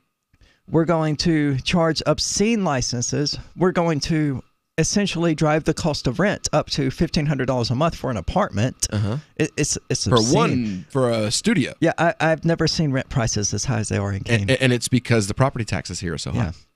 And it's because all of us, we are their source of revenue. We are their exploitation. And the PTA still had to raise money outside of the school to get the new they're not trying to stop smoking with playground. This thing. They're trying to come up with a new way, revenue stream. Yep, a new way to find college kids without adding to the cost of having to incarcerate them and things like that. Here's a $75 ticket, go pay that. Here's a $75 ticket, go pay that. Oh, you were skateboarding on the wrong side of the sidewalk, go pay that. Yep. Oh, you weren't wearing a helmet. Oh, you didn't have your helmet's head strap. Oh, look at that. We made $88,000 this semester. Yeah. $88,000 a semester. Yep. That's $500,000 a school year in revenues. Not quite. Almost. Maybe about 200,000. No, 88 in a semester. Semesters, 4 semesters a year. There's 2 semesters a year. No, you have midterms. That's what semi means. You have midterms every half. There's only 2 semesters in a year, though. Really? Yeah. I thought that. Maybe it was. You're probably thinking of 9 weeks or something like that because you have young kids still. Yeah. Yeah. What about midterms? In the middle of, midterms were at Thanksgiving. I don't know. We didn't have to deal with midterms to that extent when I was in college. I mean, we had them, but they weren't like we had, like I see here in Keene, of people flipping out because their midterms are coming. Like, were you not there for the first half of the semester or something? I mean, what's the problem here? You should know this crap. They were there, but they were hungover. I get worrying about the finals because at that point you've got like 4.5 months of information that you've crammed into your head and that you have to be able to call on command. But 8 weeks of it, come on, man. Put down the bong and pick up your school book.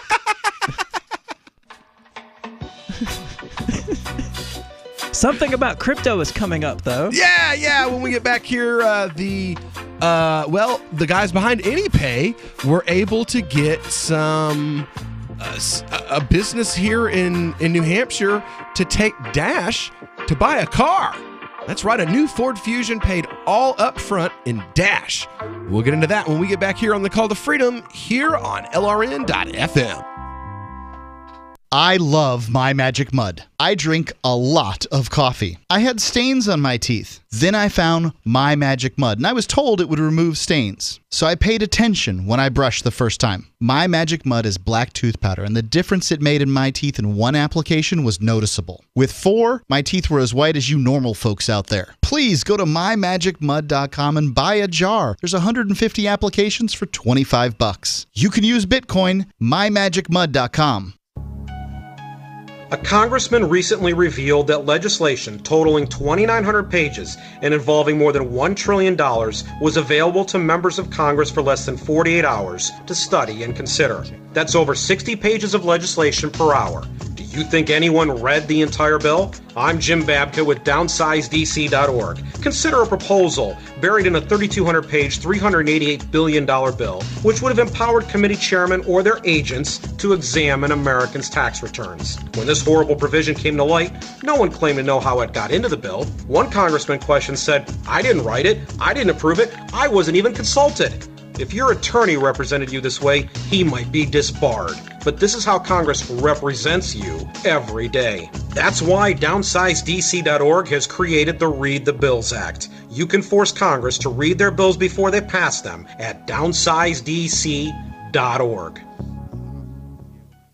Imagine someone in your community getting in their car, turning on the radio, and hearing the Liberty Radio Network. You can make that vision a reality with your own micro radio station. Visit broadcast.lrn.fm to learn how you can put our programs on the air in your area. You can have LRN.FM running around the clock, and you can even add in your own local shows. Building a radio station is simple, but programming isn't. That's where LRN.FM comes in. Learn more at broadcast.lrn.fm. That's broadcast.lrn.fm. So you've signed the Shire Society Declaration and are planning your move to New Hampshire to be around more liberty-oriented people. Next, sign up for the Shire Society Forum at forum.shiresociety.com. There are a bunch of people there who are already in the Shire, and they want to meet you. If you're already in the Shire physically, you should also come by the forums. Remember, not everyone uses Facebook. New people are signing up for the Shire Society Forum every month, so drop in and say hello at forum.shiresociety.com. Did you know we've taken our LRN.FM telephone listen line to a new level with the LRN.FM audio on demand line? Now you can call 712-770-8447 anytime and listen to LRN.FM's live feed. And you can listen to a bunch of our original shows on demand. Long distance fees may apply. Just dial 712-770-8447 and choose from the menu. 712-770-8447. Why did you move to the Shire? I moved here to the Shire because there's other people around who take liberty just as seriously as I do. I moved to the Shire because I saw videos of people challenging authority and thought that I could get support myself. It called to me, like, do this right now. I wanted to be around people like me who got it. And once I got here, I knew there was nowhere else that I wanted to be. I've always wanted to change the world. So I moved to the Shire to join people who were actually working towards doing the same thing. The people here are awesome, loving, and positive. It was for the adventure and for the feeling of something important is happening here. And I just wanted to come to sort of be part of that. Visit shiresociety.com to read and sign the Shire Society Declaration and learn the reasons why, if you love liberty, you should immigrate to the Shire. Plus, add yourself to the Shire map at shiresociety.com. That's shiresociety.com. What's up next? Visit the Liberty Radio Network program guide to find out at shows.lrn.fm. That's shows.lrn.fm. You're listening to The Call to Freedom on LRN.FM. تستمتعون إلى برنامج نداء للحرية مباشرة على LRN.FM.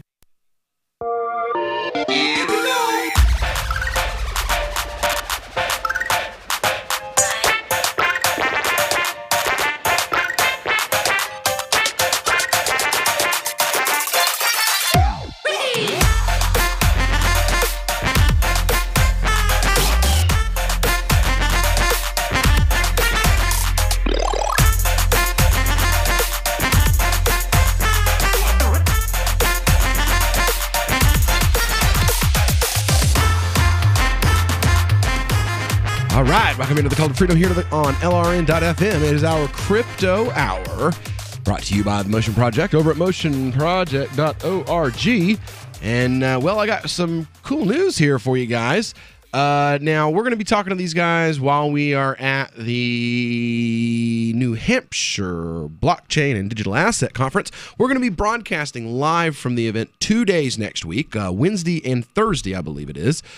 So we'll be there in Portsmouth on Wednesday night. We'll be there Thursday, and then we'll be huffing it back here on Thursday evening. We'll be heading up there. We'll see Bruce Fenton along with many other... Hold on, what was that schedule again? We're coming back on Thursday night. When are we leaving? After the show's over. I work. Tuesday night. Not Tuesday. Wednesday and Thursday. So we're just going to be there for Thursday during the day? We'll be getting off. We're not leaving there till 7, and it's a 2.5 hour drive, so we won't be back until like 10 on Thursday evening. I'm asking about when we're leaving to go there. Wednesday. Okay. In the day. Like morning? Yeah, sometime in the daytime. Well, not morning, because I don't do mornings anymore. Okay, cool. Anyway, so Yet another example of us planning the show while we are doing the show. Right. We're professionals, Tom. Tom, you're not going to be on. Can you be on Friday? Next week? Or this week would work too, because I have something I have to do tomorrow afternoon. We're doing. Yeah, I'm on tomorrow. Awesome. I'm on See, tomorrow. there we go. I don't have to cancel the show for tomorrow. We can do that, and that's awesome. I'm going to be downtown in the gazebo. We're going to be holding our services that we normally would hold in the mosque in the middle of the gazebo downtown. We got a permit and stuff like that. There's a local church that does it too. I thought, what a great idea to give people the opportunity to come out and meet Muslims in their community for about a half an hour. Then we'll leave there. We'll go home, cook a bunch of food. That's right. We're going to make I'm going to take 9 pounds of lentils dried. Which I don't know what that is. A lot of food. I gathered that 9 pounds of it was. You know the dal. Remember I made dal at Pork Fest? That liquid stuff that went on the rice that everybody raved about? No. That. We're going to make a bunch of that. I mean, a whole bunch of that. And I've got a cooker that takes 10 cups of uncooked rice and cooks it for you. So I'm going to cook 10 cups. I'm familiar with that particular device. Yes, you are. And I'll be cooking a bunch of rice with that. And we're going to go downtown and just give it all away to whoever comes up and decides they want some during their first Friday festivities. Because they have... oh, yes. Please do this. Please. Yeah? Oh, so that you don't have to get murdered on the first Friday? Yes. So yeah, we'll be downtown in Keene with the First Friday festivities, where they've literally got concerts all over the town downtown. There's one in the gazebo. There's one in front of Timoleon's. There's one in front of Local Burger. There's usually... See, that's such a mixed message. Why are they doing all these outdoor activities in order to attract people here while they're doing all of these government things designed to push people away? Because the government things make them money. I thought you understood how this works. I understand how it works, but the government things can't be done. So I mean, it's just part of the exploitation. There's not a rating system when you look at a college that says, "Oh, by the way, the local police are going to use you as a gigantic ATM machine." You know, like there should be. That's a great idea. We need to make an app that does exactly that. That's brilliant. It is. But yeah, there is nothing that says like, well, this town likes you and won't try to screw you over financially and allow and feed you to their local police department, and this town will. You know? I mean, what do you expect from a town that breaks federal law to draw a thin blue line down the middle of a main street through town? Second thing Sheriff Temesa will do is issue citations for that blue line. It's illegal. For the object itself, you mean? No, Get out of here, seriously. blue line. There is a blue line that goes down the middle of the street, and it was put there during the whole debate about the Robin Hooders. Could we just go through there with like black paint and get rid of it? No, that would they would hit us for vandalism with that. Crap. Oh, yeah. Well, I'll just have to issue citations. No, even I couldn't do that. It's a revenue As funny as it would be, it is a revenue screen. The whole thing is a racket. I was really glad that made it into the article, but I was not happy that my explanation of how it's a racket didn't make it in. So, I mean, it's just like I have libertarian Tourette's and just blurted out, oh, it's a racket, but it is. You know, they make the laws. They fine people for violating the laws. They enforce the laws, and then they pay themselves out of those fines. It's a racket. Yeah. I mean, if it was a racket when coal mining companies of the 19th century did it to their employees. Oh, yeah. Well, here's your boots. They're going to cost you, 10 weeks of paychecks. Oh, and we know your boots will only last for the next 6 weeks.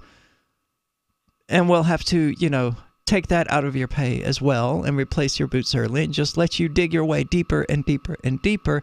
We have no problem recognizing that sort of exploitative behavior as a racket. But when our government does it and uses multiple agencies in order to achieve it, we're like, oh, no, this is fine. This is fine. I like being exploited. Maybe if I had enough MDMA. But as a general principle and way of going about my life, putting that in the water. Maybe that's why they keep finding Prozac and stuff in the water in the water supply in these big cities and stuff. Because I don't know that there's any sort of drug that would cause me to be okay with that kind of exploitation. They think there is. That doesn't even sound fun. It's like, okay, I get to be oppressed and I get to pay the cost of my own oppression. Wait a minute. Wait, that something you about just this. described what we already have. What do you mean? Yeah, I'm talking about becoming okay with that. Oh. Through the use of, I don't know, maybe if they put enough LSD in the water, I could just get so tripped out that I would forget about it and end up chasing unicorns around trees and things like that. But short of something like that, no, they're just exploiting us. It's just a racket. It's a money-making scheme. It's a way for them to enrich themselves at the top of the pyramid while systematically destroying the middle and shoving us all down to the bottom to serve as their footrests. DeMezzo for sheriff. I was glad that to see, your article. It was pretty good. Thanks. It was very good. It was really good. So anyway, when we get back here, we're going to continue on, and we might actually finally get to the story about Derek J. and Steven Zeiler from AnyPay. Yeah. Buying a car with Dash. All fully up front, and I guess they're going to continue to take cryptocurrency from this point forward. So we'll get into that when we get back here on The Call to Freedom here on LRN.FM. So the protection of life, liberty, and property is what the Free State Project is all about. But it's an effort to move 20,000 people who understand. It's about demonstrating to the entire country that, yeah, we can have a free market, a truly free market. Making it just a freer, great place to live. It's the world's largest voluntarist libertarian community, and it's only getting bigger. That's amazing, to be able to move to a place where other people passionately believe in being free and independent. What the Free State Project is managing to do, though, is to put their money where their mouth is. Physically getting up across the country and saying, let's go someplace and let's demonstrate the power of these ideas. There's a lot of kind of philosophy that surrounds liberty. There's a lot of thinking about it and talking about it. But here in New Hampshire, people are doing it. 101 Reasons Liberty Lives in New Hampshire, a documentary by Free State Project Early Movers. Watch it free at 101reasonsfilm.com. 101reasonsfilm.com. The new 4th edition of Healing Our World, The Compassion of Libertarianism, will take your understanding of liberty to a deeper level and has over 1,300 updated references, new cartoons, and a foreword by Dr. Ron Paul. With discounts for multiple book purchases, the 4th edition of Healing Our World is a great gift for the liberals, pragmatists, environmentalists, and Christians in your life who think libertarianism is cold-hearted. Get yours today at healing.freetalklive.com and use promo code FTL for a $5 discount. If you're looking for work, there's a piece of paper more important than your resume. It's the cover letter attached if you're snail mailing, or the email to which you attach your resume. Make it 4 short paragraphs. Paragraph 1, say that you're applying for work. The person you're sending to gets a ton of mail about all sorts of things. If you have a password, that's your first sentence. Tom Nelson tells me you and I should meet. Paragraph 2, what you do and how that relates to the opening. Be as specific as possible. Paragraph 3, why you want this particular job. I'm originally from Boston, so I know the market well. I have family and friends in the area, so this would be a homecoming for me. Paragraph 4, unless the job posting stipulates no calls, and I will call you to follow up. Thank you in advance for your time. From survivalspeech.com, I'm Holland Cook. Some of you asked, and now we've delivered. LRN.FM's live Keene, New Hampshire studio shows are now streamed in HD on Twitch. Visit our channel at twitch.lrn.fm and give it a follow. If you have Amazon Prime, you get 1 free subscription on Twitch. If you use it on our channel, Twitch will give LRN.FM a monthly piece of your Prime subscription cost. So please watch, follow, share, and subscribe to twitch.lrn.fm. That's twitch.lrn.fm. Free Talk Live. Dear FTL, we've got chemtrail down here in West Virginia. Be nice. You've never seen them? Contrail disappear relatively quickly compared to the chemtrail. If anybody's listening that wants to fight the chemtrails, there's things called What are you gonna, how are you going to fight them? Wait a minute. called Big fans? Cloudbusters. Wadbusters? I got to give UFO hoaxers more credit. At least they go out and build a little saucer and they tie it to a cardboard string. saucer. And they, yeah, I'd love to see a semi-legitimate website reporting anything on this particular issue. I don't think you're going to get that. I just asked semi-legitimate. You want a doctor to say it? There's a bunch of there's doctors. Just because you're a doctor doesn't mean you're an expert or smart. Or it doesn't even mean you're a doctor. Okay, go on my website later on tonight and I'll be Dr. Manwich, okay? Free Talk Live, 7 nights a week from 7 to 10 Eastern, live on the Liberty Radio Network at LRN.FM. Join the LRN.FM Discord for live chat 24/7 at discord.lrn.fm. That's discord.lrn.fm. You are listening to the Call to Freedom on LRN.FM. आप सुन रहे हैं स्वतंत्रता की पुकार सिर्फ और सिर्फ LRN.FM पे।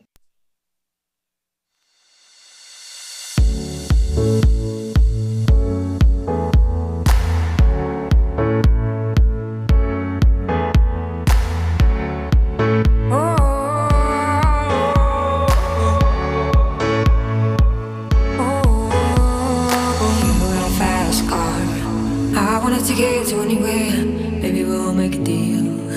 Maybe together we can get somewhere. Any place is better. Starting from zero, got nothing to lose. Maybe we'll make something. Me, myself, I got nothing to prove. You got a fast car. All right, welcome back into the Call to Freedom here on LRN.FM. It's the middle of our crypto hour, brought to you by the Motion Project over at motionproject.org. And we got a story about a car. A fast car. Well, not really. Fusions aren't really that fast, but they are nice. My sister's got one that she just got that I got to ride around in while I was in Florida over the weekend. Now, this story is coming from Dash Force News.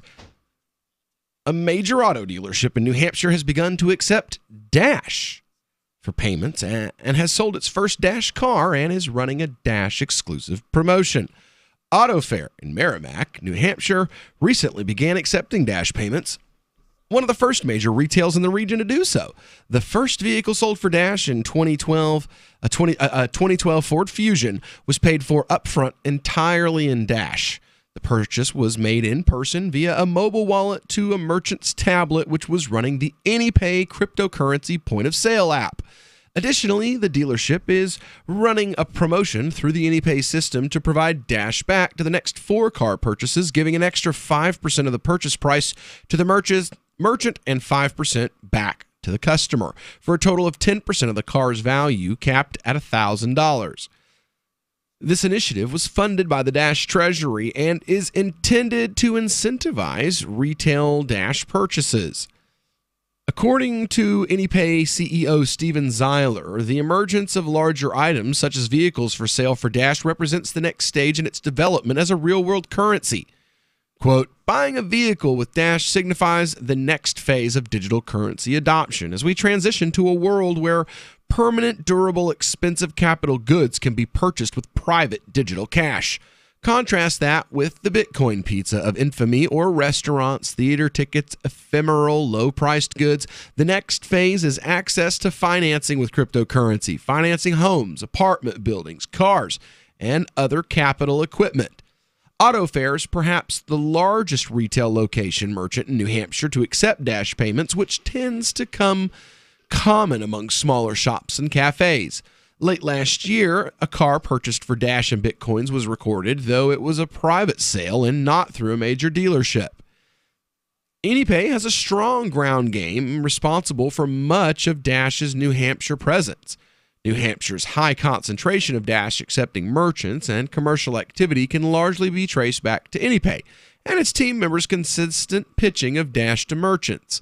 At present, there are over 80 businesses that accept Dash in the area, a significant figure for a semi-rural state of under 1.5 million inhabitants.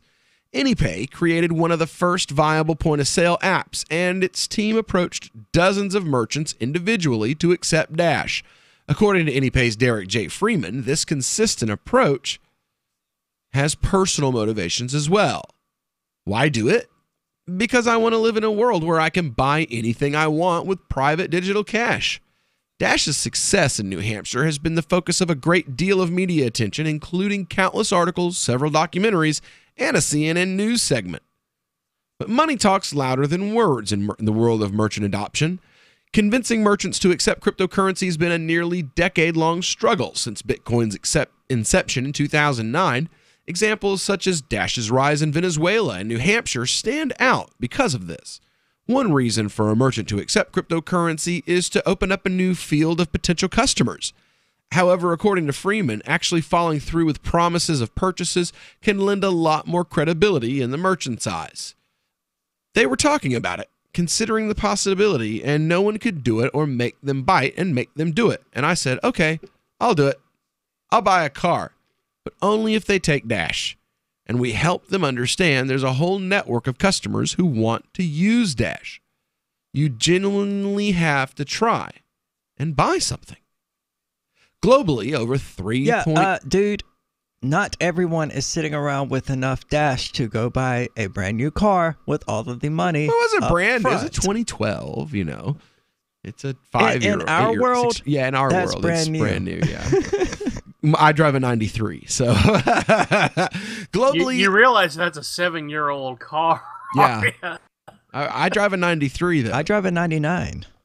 Yeah. So to us, I did drive a may as 2000. I did drive a 2012 and 2014, but it was an experimental car, and it didn't make it 20,000 miles. Oh wow! I paid $6,000 cash for it though, but did not get the mileage out of it that I should have gotten. Globally, over 3,400 known merchants accept Dash for payments, with half that number residing in Venezuela alone. This positions Dash well on the way to testing out the concept of worldwide cryptocurrency adoption. Congrats to AnyPay and the folks over at Dash, and to Ian for having enough Dash. Well, Ian's been working for Dash and advertising for the Dash company for years, so like he has a little bit lying around, I'm sure, because they pay in Dash. Yeah. So he uses, that's the funny thing, is like they pay him and then he uses the money they pay him to promote them more. So we're going to pay you $20,000 to promote our product. And he's like, all right, so I'm going to spend that $20,000 to promote your product. That's a hell of an advertising payoff, yo. I'll give you the money. When you put it, well, he that way, it sounds like a multi-level marketing scheme, but it's not. He is also buying It's just stuff that he Daryl. wants. He's not just, I'm going to go, buy this thing I don't need or want for 1,500 Dash or whatever. Yeah. I'm going to. It's like, I need to buy this anyway, so. They give him money to market Dash on his radio show, and then he takes the money that he makes off that and markets Dash in other ways. Right. You The know. local business. Yeah, Local businesses. because he wants his Dash to be useful. Yeah. Exactly. Like I So want it's it sort to of be self-serving. useful. It is really. Yeah. But I mean, that's the best way to get anyone to do anything is to make it self-serving for them to do it. Yep. But Dash for a car, not just a personal, like you're selling me your car, but for real. Like I sold, actually I bought a car for $10 in Bitcoin. Early this year or late last year. There was a Jeep. Turned out it actually ran. I wish I would have known that. I would have asked for more money for it. But there was a Jeep, and I was told that it didn't run.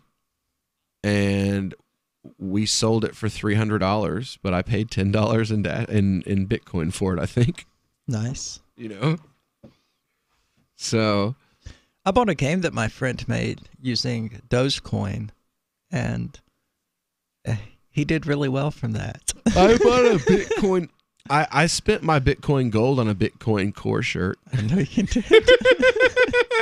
As far as I know, it was the very first Bitcoin gold transaction ever. And I bought a regular Bitcoin Core t-shirt that I still have and I'll keep forever. Because that showed how much I believed in Bitcoin gold when it came out. Boy, but Helium believed in it. Enough to lose $1,500 of my money. Or the show's money, or whatever you want to call it. Hey, wait a minute. Yeah, we put the money that Helium gave us into Helium to try to make money so that we could make it easier to pay everybody. And instead they lost all of it. Oh. The same thing happened with Motion. We got into promoting Motion because it was going to give us the ability to pay you guys. And then now I think your Motion payouts a month are worth about 15 cents. So anyway, we'll be back with more crypto news brought to you by the Motion Project over at motionproject.org when we get back after this. Cell 411 is a free app for Android and iOS that replaces government-controlled 911. Cell 411 allows you to preset a group of friends or private organizations to show up at any emergency. Cell 411 is a nightmare for the state because it proves their so-called services aren't needed. Cell 411 has had thousands of installs, and of course it's covered by the BIPCOT no government license. Cell 411 because your friends won't shoot you when you're in trouble. Without the government, who would build the emergency services? You and Cell 411. Get it today at getcell411.com. Is spreading the message of liberty, cryptocurrency, and peace around the globe worth $2 per month to you? As you may already know, in addition to our internet feed, LRN.FM broadcasts on free-to-air satellite across North and Central America, as well as Sub-Saharan Africa. And we've been available on satellite for free 24/7 since 2010. The LRN.FM free-to-air satellite signal is reaching some of the most oppressive regimes in the world, and there's no doubt our ideas are making an impact. You can learn more about the channel's impact by watching the 3-minute video at fund.lrn.fm. If you'd like to help free minds globally with our ideas of liberty, cryptocurrency, and peace, you can donate as little as $2 per month via fund.lrn.fm. You can help us continue and expand our satellite broadcast to multiple continents. Visit fund.lrn.fm today, and thank you for your help. Don't forget to share the link on social media. That's fund.lrn.fm. Did you know you can listen to LRN.FM via our free-to-air satellite channels? We have channels over nearly all of North America and much of Africa. All you need is an affordable receiver and a dish as small as 30 inches. There are no monthly fees. Learn more at sat.lrn.fm. Plus, if you are a broadcaster or want to be one, this is a good delivery method for our content. See our coverage maps and get details at sat.lrn.fm. That's sat.lrn.fm. sat.lrn.fm.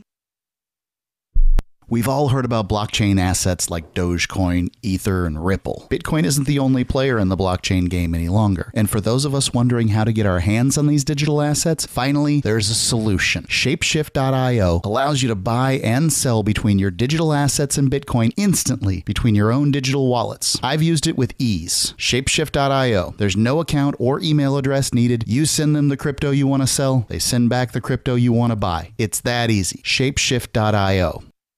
Now that you've found the Liberty Radio Network at LRN.FM, you may want to help expose others to our great programs. To assist you in doing so, you'll find resources at promote.lrn.fm, including details on how to get a free bumper sticker, quarter-page flyers you can print out and distribute, banners for your website, as well as files that will allow you to make your own custom banners and graphics. Visit promote.lrn.fm and help bring new listeners to the Liberty Radio Network. That's promote.lrn.fm. I've been told no in many different ways. I give you an order and you're going to obey it. George, you can go this way. You can't do that and you have to leave here. You cannot bring signs into the rally. Walk with me. Well, I'm comfortable here, actually. Whoa, Hey, who do you think you are? Excuse me. There is no video and audio allowed in this office. No, I have work today. This is you ain't gonna make it. Wait now. Wait a minute. Hey! Oh my God! Unbelievable! Why are you running from me? Because you scared me. What am I being detained for? You're being served. What is this? You're being served. What is this? Bureaucrats have a funny way of telling people no. That's the sound of the men working on the chain. Derek J's Victimless Crime Spree. Watch it for free and order the Director's Cut DVD at victimlesscrimespree.com. You're listening to the best liberty-oriented audio streamed around the clock, on the air, and online. This is the Liberty Radio Network at LRN.FM. You are listening to the Call to Freedom on LRN.FM. Unasikiliza wito wa uhuru katika LRN.FM.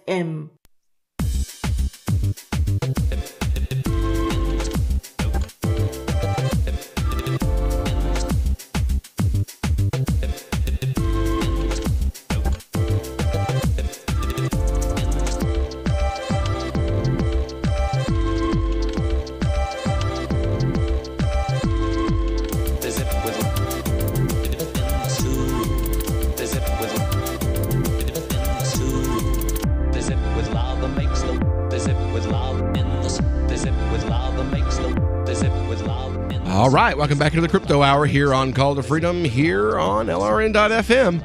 We are in the middle of the Crypto Hour, brought to you by motionproject.org. And, I want to know, how cute is your cutie? That's Is this some awfully Ethereum personal. cat stuff? Yeah, that's right. See, if you tell me how lit your cutie is, I will tell you how many kick coins that you can get for it. What the crap? My head just stopped hurting. Right. Blockchain cuties shake paws with blockchain enthusiasts from Kikiko. In other words, you tell me who you go with, and I'll tell you who you are. The collectible crypto game Blockchain Cuties has just integrated with a new ecosystem called Kikiko, and their valuable ERC20 Kik coin. From now on, Cuties, which are basically cryptographic pet tokens, are available for Kik coins. However, players are always welcome to make the independent decisions on whether to sell their pets for Kik coins or decide on already familiar Ethereum. You can try this out by buying new awesome Generation Zero collectibles from the developers. Kikoiko, it's Kikoiko, is a blockchain platform that helps entrepreneurs and service providers present their projects directly to investors. Let's just dive in and talk about its concept, which are worth telling the world about. Kikiko platform. Okay, there's an O missing from this one. I'm looking at. Okay, so that is the least of the issues here. Right. The Kikiko platform focuses on hosting fundraising campaigns. Everyone involved in this ecosystem benefits in many ways. Investors receive detailed information about unique projects and products whose representatives are present on the platform. Good God, Cointelegraph needs to hire new writers. Kikiko contributes, or one editor. Yeah, contributes to the global adoption and development of blockchain technology.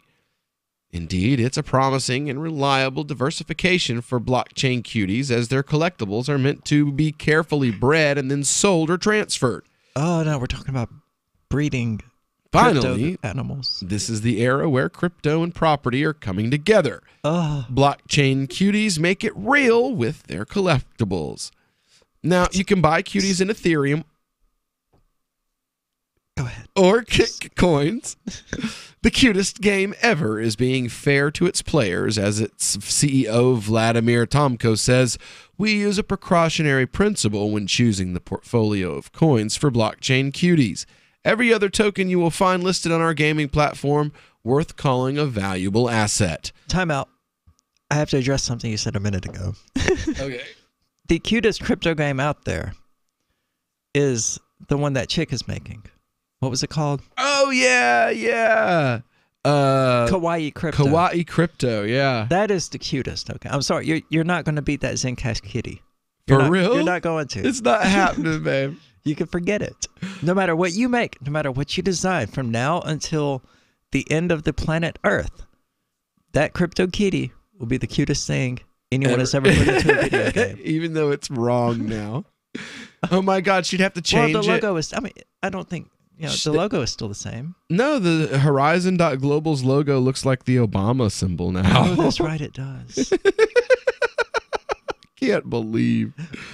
Ooh, it could be like Pokemon. It could start out as a Zencash kitty, and it evolved into a Horizon tiger. Oh my God. It does. It looks like a tricolored Yeah, it looks like the Obama logo. It does. I forgot they changed it. It does. It's terrible. I hate it. I love Zencash, but I hate their new logo. What he meant to say was that we love your new logo. No, I hate hate the new logo. On the banner behind us. I hate the new logo. I like the old one better. I love Zencash and Horizon.global, but I just don't like their new logo. It reminds me of the Obama logo too much. Says, let's assume that you already Horizon have... is change you can believe in. Let's assume you already have one of the aforementioned cryptocurrencies, or even both. And then let's move forward to the next step, which is the most exciting one, picking your cutie. Not only do they have to be pretty puppies. This is 2018. The most exciting step about this is picking out your digital pet. Right? Says, let's see here. So they've got it's pretty Tamagotchi puppies on a blockchain. Yeah, they've got pretty puppies, funny lizards, or any other good-looking real and fantasy creatures alike. Generally, the visual attributes are defined by a complex synthesis of cutie genes. Oh, no, it's Monster Rancher. Eye color, hair, mustache type, pet kind, mustache type, and many other visual traits which cuties get from their parents. The rarer the cutie, the higher the value for its trade. It is impossible to miss the fact that the breeding game is on point because it's not just a beauty contest, but the strategy itself, especially starting from the recent update, which brought attributes to a new level. Since now every single attribute directly influences the overall value and performance of the cutie when sending them to PvP adventures, because there's player versus player adventures. You will see other geared up opponents with their uniquely bred attributes, experience an updated battle system which operates together with visual traits. For example, you can breed your personal army of gray-haired kittens with golden paws and cute shaved faces. You can send them on adventures, increase their power, and let other players admire the miracle of AI genetics from the side. In other cases, your smoky-colored heroes could be placed in the marketplace and sold for a decent price. Sometimes it's even possible to gain unique golden attributes, which is really iconic. Once you face a cutie from that selection, you will never be mistaken about whose figure appeared on your screen. Gamers and blockchain cuties get their chance not only to pay by two preferable ways using an integrated wallet, but to build their monopoly, influence the market of blockchain pets, and breed the rarest cuties. A new era of attributes is finally here. I didn't see it said sponsored. I hope to God that was sponsored. No, it's a press release. Okay. I was like, what? Sounds like an advertisement. There is not enough of my soul left after that article for hour 3. So, right. Just so you know. Well, I do want to make sure we hit this before we go. On this program. I did right until we got that involved in a discussion about the aesthetically pleasing attributes that translate into game stats of freaking Tamagotchis. Crypto Tamagotchis. Yeah, I know. Anyway, so there was one more story I wanted to make sure that we hit. Cybersecurity forum Malwarebytes has found that scammers are using malware that targets the Bitcoin wallet addresses of Fortnite players, according to a post published October the 2nd. Fortnite is almost as bad as CryptoKitties. Fortnite's currently one of the most popular video games in the world, and it reports suggesting there are 125 million active players. Malwarebytes has investigated the game's accounts. game's online ecosystem and found that con artists are sneaking malicious data theft code into downloads that apparently promise free Season 6 Fortnite Android versions, among other bogus cheats, wall hacks, and aim bots. So-called free V-Bucks, an in-game currency that can be used to purchase additional gaming content, also conceal malicious packages of code. On the subject of Bitcoin and video games, though, there are players hiding Bitcoin in No Man's Sky on random planets. That is correct. If you feel like looking for a needle in a haystack, or if you're just randomly exploring and you come across one, it's free Bitcoin. For real, yo. Which is the exact opposite of what these people are doing. Yeah. But that's why Fortnite sucks. But so did No Man's Sky, so... Malwarebytes found that these deceptive links are promoted via scammers' YouTube channels, which direct users to downloads that conceal the malware. Well, no wonder you're getting scammed. You're clicking YouTube links. What do you expect to happen? Yeah, if you're trying to download something and you end up on YouTube, and in the video they're like, okay, well, go download this. You don't need to go download that. For real, you need to run away. Run away. Good old Malwarebytes, though. All right, well, we'll be back to discuss chivalry, good manners, and toxic behavior. On Free Talk Live, we're bringing people to the ideas of liberty every day. From wrestling superstars like Glenn Jacobs. You guys really are having an impact, I believe. Like I said, a lot of where I am now is due to listening to Free Talk Live. You changed my mind on some very important issues years ago. To random people tuning in on the radio. I was kind of stuck in the left-right paradigm. I heard your show by chance on a Saturday night. From there, I went on, joined the Free State Project, and become an amplifier. So, I mean, that's really the reason why I amp is because I know that if it wasn't for you guys being on as many stations as you are, I never would have found the ideas of liberty. Your amp will directly change more lives by getting Free Talk Live in front of people looking for talk radio online and on the air. When you amp Free Talk Live, you get perks like access to the AMP-only Facebook group and AMP podcast. Visit amp.freetalklive.com. LRN.FM is proud to announce our official listening apps for Android and iOS devices. Now you can easily tune into our streams anywhere, anytime on your smartphone or tablet. Just visit apps.lrn.fm or search for LRN.FM in the Android or Apple app stores. Please download, rate us 5 stars, then share the link on your social media and let your friends and family know how you're listening to LRN.FM. Download it now, free at apps.lrn.fm. When you hear the word lobbyist, you probably think about greedy corporations, but not all lobbyists are the same. Some are fighting for the freedoms you hold dear. Liberty Lobby LLC is doing just that in New Hampshire, working hard to represent you, not some special interest group. You can help by going to libertylobby.info, where your contribution will give us the tools we need to ensure that your voice is heard. Visit libertylobby.info today to find out more. More of the Call to Freedom is coming up next, live after the news on the Liberty Radio Network at LRN.FM.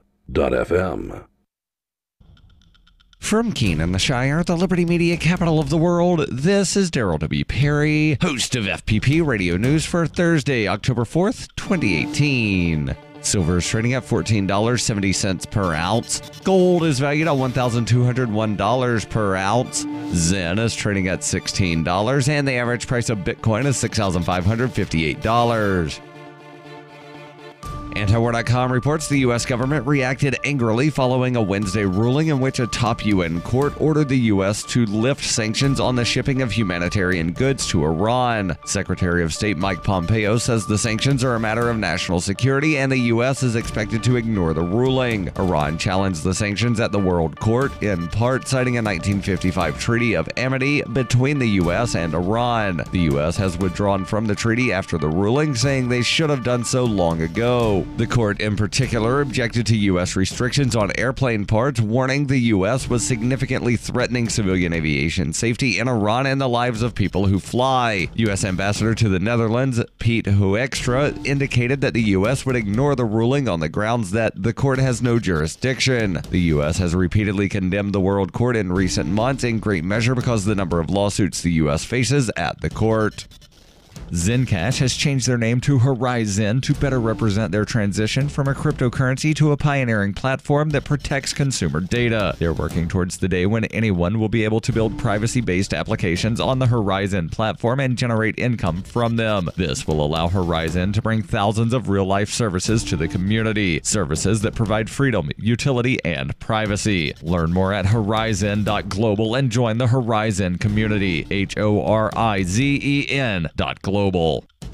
UPI reports General Motors and Honda are mounting a team effort to build an autonomous vehicle, according to the automakers on Wednesday. The company said the new self-driving vehicle will be produced at great numbers and sold worldwide. About $2.75 billion will be spent on the project over 12 years, $2 billion from Honda and $750 million from Cruise, GM's autonomous vehicles division. Mary Barra, CEO of General Motors, said, "Together we can provide Cruise with the world's best design, engineering, and manufacturing expertise and global reach to establish them as the leader in autonomous vehicle technology." GM President Dan Amon said the vehicle is the next evolution in the future of transportation. Kyle Vogt, the founder of Cruise, used adjectives like innovative, space efficient, and multi-purpose to describe the new vehicle. The joint project will compete with other automakers already spending billions of dollars on self-driving technology. This week, Ford called for engineers of self-driving vehicles to develop technology to allow cars to let pedestrians know what moves they're going to make on the road. Born into a devastating world and raised among the crowd, the Cloudwalker assumes a new identity and begins the unrelenting quest for truth. In this epic journey, he discovers dark secrets about aspects of his previous life that he once trusted. Through the Journal of the Cloudwalker, he shares both the traumatic hardships and the eternal beauties of his experiences. Fueled in the beginning by his unsettling thoughts and emotions, he learns how to find peace with everything he has woken up to. Dear Society by the Cloudwalker is available from Amazon.com and all major bookstores.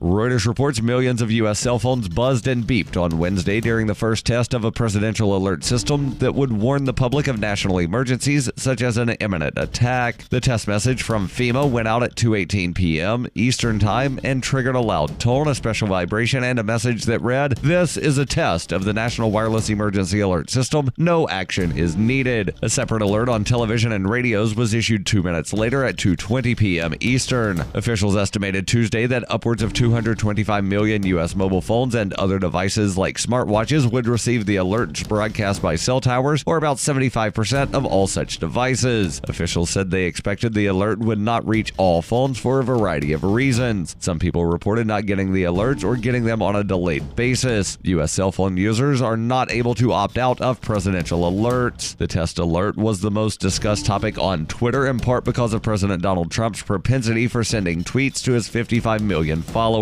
During a conference call on Tuesday, government officials told reporters Trump would not personally trigger the alert from his phone or any other device, and emphasized that no president could wake up one morning and attempt to send a personal message. The test alert was sent by a device similar to a laptop from a FEMA laboratory. The beep of the test alert echoed through Times Square, causing some pedestrians to look up in confusion before turning back to their phones and continuing on with their day.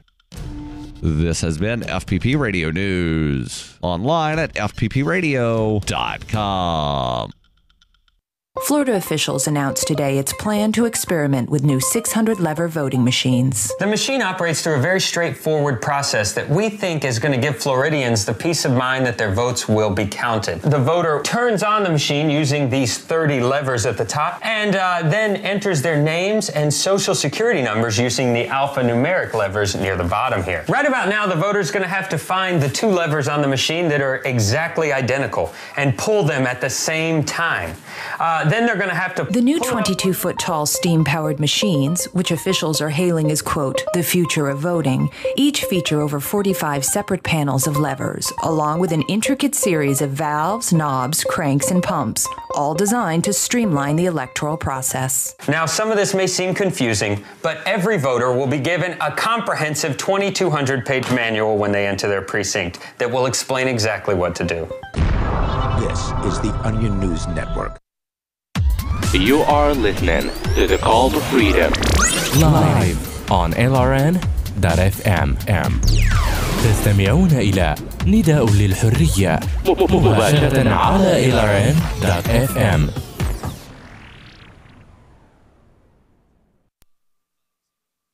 Buddy, you're doing fine.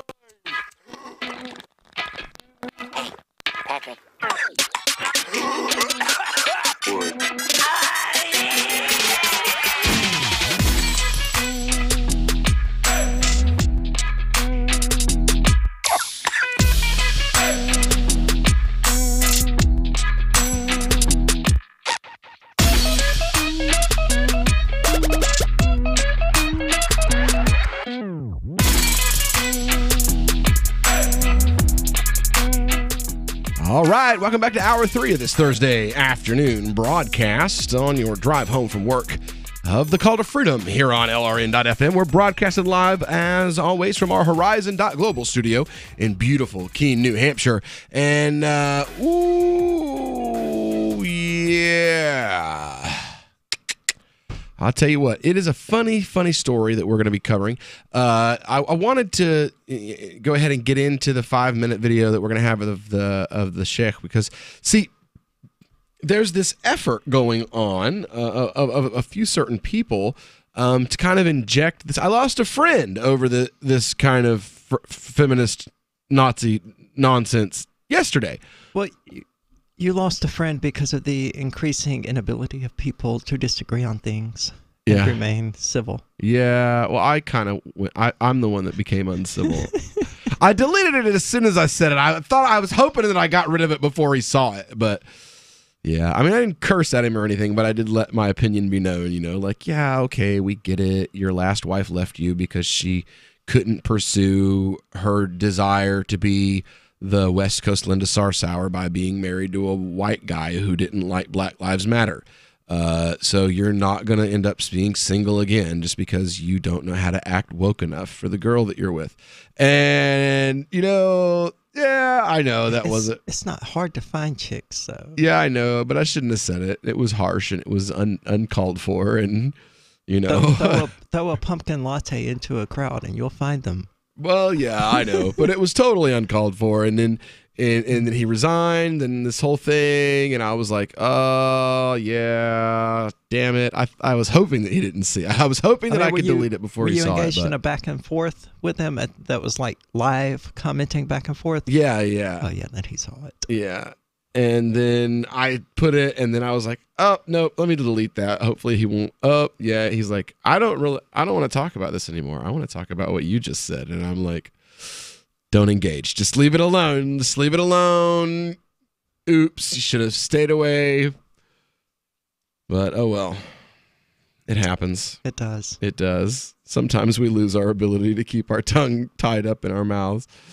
And that is another part of this whole thing that we're going to be covering with this article. The young lady saying that good manners, chivalry, is toxic behavior, and basically what I see is you have a movement that's built around the rejection of what Muslims call adab, which is good manners, but you have a religion that the patriarch of it said that his purpose on earth. See, there's your problem. It had a patriarch. Right. Were two things. One was to perfect good manners.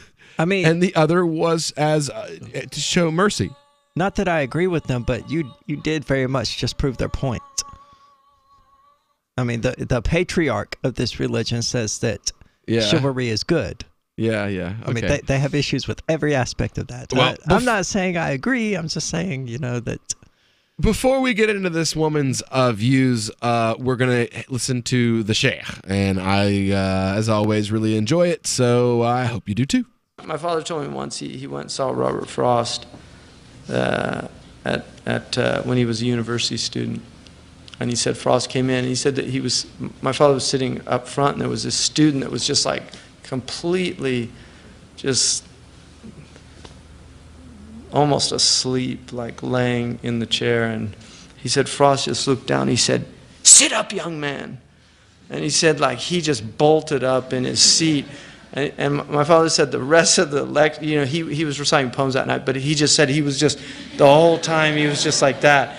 And it used to be like that. And, people had that type. Don't think America was always tattoos and T-shirts. Seriously. You couldn't get into an Ivy League college without a coat and a tie. You could not. I mean, the prep school I went to, we had to wear suit and tie just to class. Very, very based on adab towards the teachers. And so those things used to be even part of Western tradition. But we want to see those maintained in our own tradition, just out of respect. It's not even so much the teacher, it's respect for the subject matter. More than anything, and that's what we're really respecting. They said that in the Prophet's Majlis, كَأَنَّ عَلَى رُؤُسِهِمْ الطَّيْرِ, that in his majlis it was as if birds were perched on their heads. That's how the waqar and the sakina and the stillness. The Prophet ﷺ, his religion is adab. The whole thing is adab. And if you lose adab, you've lost everything. Adab is the base. And I would recommend everybody reading Sayyidina Qibr Attas's book, Secularism, because he really, I think, more than any other modern critic of the Islamic community, to him, it is loss of adab that is the single crisis of the Muslim ummah. And adab, if you understand the implications of adab, of courtesy. In fact, the French author who wrote that book on the Little Book of Virtues, which is a modern study of virtue theory, his first chapter is courtesy. That's the basis of all virtue, is adab. It's not the end all, because if you have a courteous Nazi, he's still a Nazi. Like you can have a Nazi with good adab, but he's still a Nazi. And if a cannibal eats you with a fork and knife and using proper table manners, he's still a cannibal. But adab is the basis it's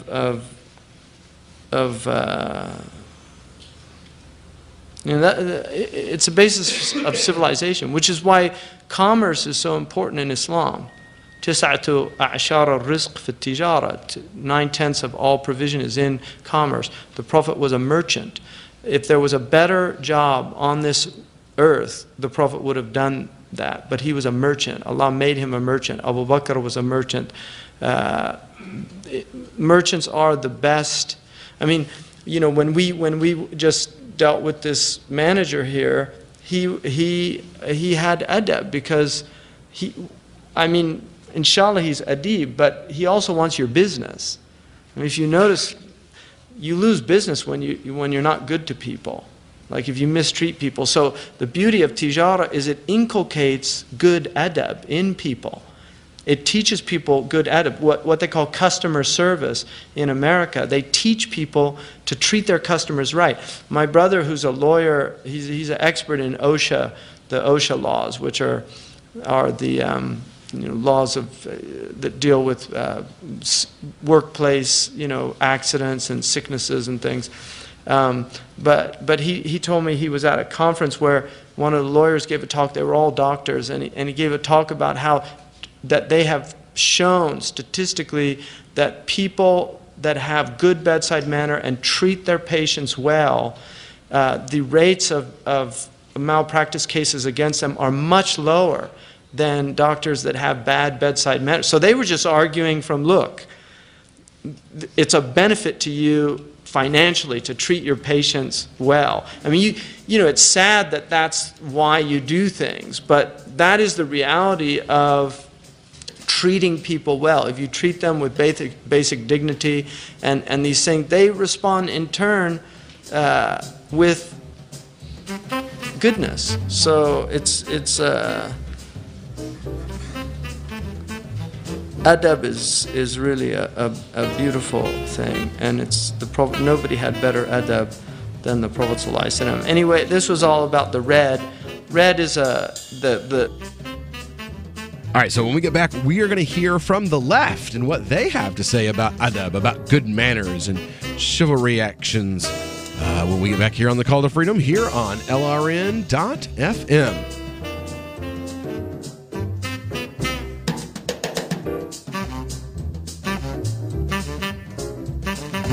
Are you a cryptocurrency advocate? The Crypto Tip is the ideal outreach tool to help new people discover cryptocurrency. It's a printable business card-sized tip that you can give to service providers, preferably in addition to a good cash tip. When the server scans the QR code, it'll bring up an explanation of cryptocurrency, how to install a wallet, and allow them to claim the tip. If they don't claim the crypto, you get your tip refunded to you after a time period you specify. Plus, if they do claim the tip, you get an email alert. Create as many tips as you want at cryptotip.org. That's cryptotip.org. The Free State Project has reached its goal of 20,000 liberty lovers who've pledged to move to New Hampshire and get active to achieve liberty in our lifetime. Perhaps you're trying to figure out what part of New Hampshire should be your destination. If so, consider Keene. You'll find more than 150 reasons to move to Keene at move.freekeene.com. Keene is famous for its historic, publicity-generating activism, as well as being the liberty media capital of the world. It's home to freekeene.com, New Hampshire's destination for liberty activism, news, and opinion. For years, we've been compiling over 150 reasons to move to Keene at move.freekeene.com, where you'll learn about some of what's happening here and what makes Keene a great place to live. If you love liberty, you'll probably enjoy anywhere you end up in the Shire. But do your due diligence first. Please visit move.freekeene.com for the full list of over 150 reasons to move to Keene. That's move.freekeene.com. There are lots of ways to listen to Free Talk Live. Our podcast has been around since podcasts began, and now the FTL feed is loaded with content besides our full show archives. Did you know that we make it easy for you to customize your podcast subscriptions? We have different feeds, one that includes only our full shows, one with just the Daily Digest, and one with just the Edgington Post. You decide what you listen to. It's quick and easy to customize your feeds at feeds.freetalklive.com. That's feeds.freetalklive.com. Are you sick of government lackeys who say you didn't build that? Are you tired of elitists who think you need a government permission slip for everything? Everything you do is an A to B conversation, and the government should see their way out of it. Create true free markets by adopting the BIPCOT No Government License. The BIPCOT No Gov license allows use or modification of any product, service, or software except by governments or government agents. Go to bipcot.org. That's Bravo, India, Papa, Charlie, Oscar, Tango.org. LRN.FM now has a Discord. Discord is a free text and voice chat platform, and we now have our own server with a bunch of channels at discord.lrn.fm. You can join other listeners as they chat about various things during our live shows, or anytime, day or night. Discord software is available cross-platform, so you can have it on whatever device you want and take your chats anywhere. Join our Discord at discord.lrn.fm. That's discord.lrn.fm. This is Michael Dean from the Freedom Fiends. I've run websites since 1996 and have used over a dozen web hosts in that time. AgoristHosting.com is the only one that hasn't broken my heart. Agorist Hosting's uptime and service is stellar, and their DDoS mitigation is the best I've seen. That's important because if you tell the truth in this world, you'll ruffle feathers. And some people will try dirty tricks to silence your voice. No matter what the haters hit us with, Agorist Hosting keeps our websites online. If you have a mission-critical commercial presence or a world-changing activism site, you cannot tolerate any skullduggery. So go with AgoristHosting.com. Have a WordPress or blog site, but you're not satisfied with performance or uptime? Or just want raw hosting? Want to pay with Bitcoin? Agorist Hosting specializes in high-performance hosting with personalized service. Go to AgoristHosting.com and click on the button that says Get Hosted. That's AgoristHosting.com. Do you love Twitter? Make sure you favorite the LRN.FM Twitter account so you can receive our tweets at twitter.lrn.fm. That's twitter.lrn.fm. This is Angel Clark, and you're listening to The Call to Freedom on LRN.fm. So good to me, I know, but I can't change. Tried to tell you, but you look at me like maybe I'm an angel underneath, innocent and sweet. Yesterday I cried, must have been relieved to see the softer side. I can understand how you'd be so confused. I don't envy you, I'm a little bit of everything. All rolled into one. I'm a bitch, I'm a lover, I'm a child, I'm a mother, I'm a sinner, I'm a saint. I do not feel ashamed. I'm your help, I'm your dream. I'm nothing in between. You know you wouldn't want it any other way. Says you. All right, welcome back into the Call to Freedom here on LRN.FM. I know I never dated a girl that called herself a bitch that I was very happy for very long in the relationship. No, I mean you don't marry those kind of chicks. No, well you I have did fun once, with them for a few weekends. I did and then once. you It was a horrible find a different idea. crazy one. Yeah, I wifed one. It was a terrible idea. I was really young and really stupid, you know. That's another reason why, like, when I hear the Kavanaugh thing, they were like, oh, he did this when he was 17. I'm like, man, I made some really, really bad decisions when I was 19. What do you mean 17? I did I too, made but really I bad never- decisions sober when I was 19. Okay, Will, I did want too, to but I put never this whipped out out here. my penis at any chick. Yeah, I didn't Hey. do that, though. I didn't pull my dick out and wave it at a girl. I worked in a nightclub where that kind of stuff was kind of okay, and I still didn't do that. So, Will, you're my friend, and I respect you, and I think a lot of you. Uh-huh. However, if you were nominated to the Supreme Court of the United States, I might raise an objection. Yeah. I'd be like, I know that guy, and I would raise an objection if I was nominated. For real. I would raise an would be objection like, if I was object. nominated. I am not qualified for this job. I would get the nomination letter in the mail and immediately call my congressman and be like, why is the president nominating this irresponsible drunk radio host to the Supreme Court? But Tom, that's you. Yeah? And? Everybody got really quiet for a I second. was like, We're I was trying like, to figure out did I what get that you has real to there? do with Will, or when we switched to you Because he was objected talking to your about- own nomination. Well, because he was talking about how he did irresponsible things when he was 17, and I probably did Not too. and I'm just 17, saying- 19. I was grown 19 and or did the dumbest anything. thing I did my entire life.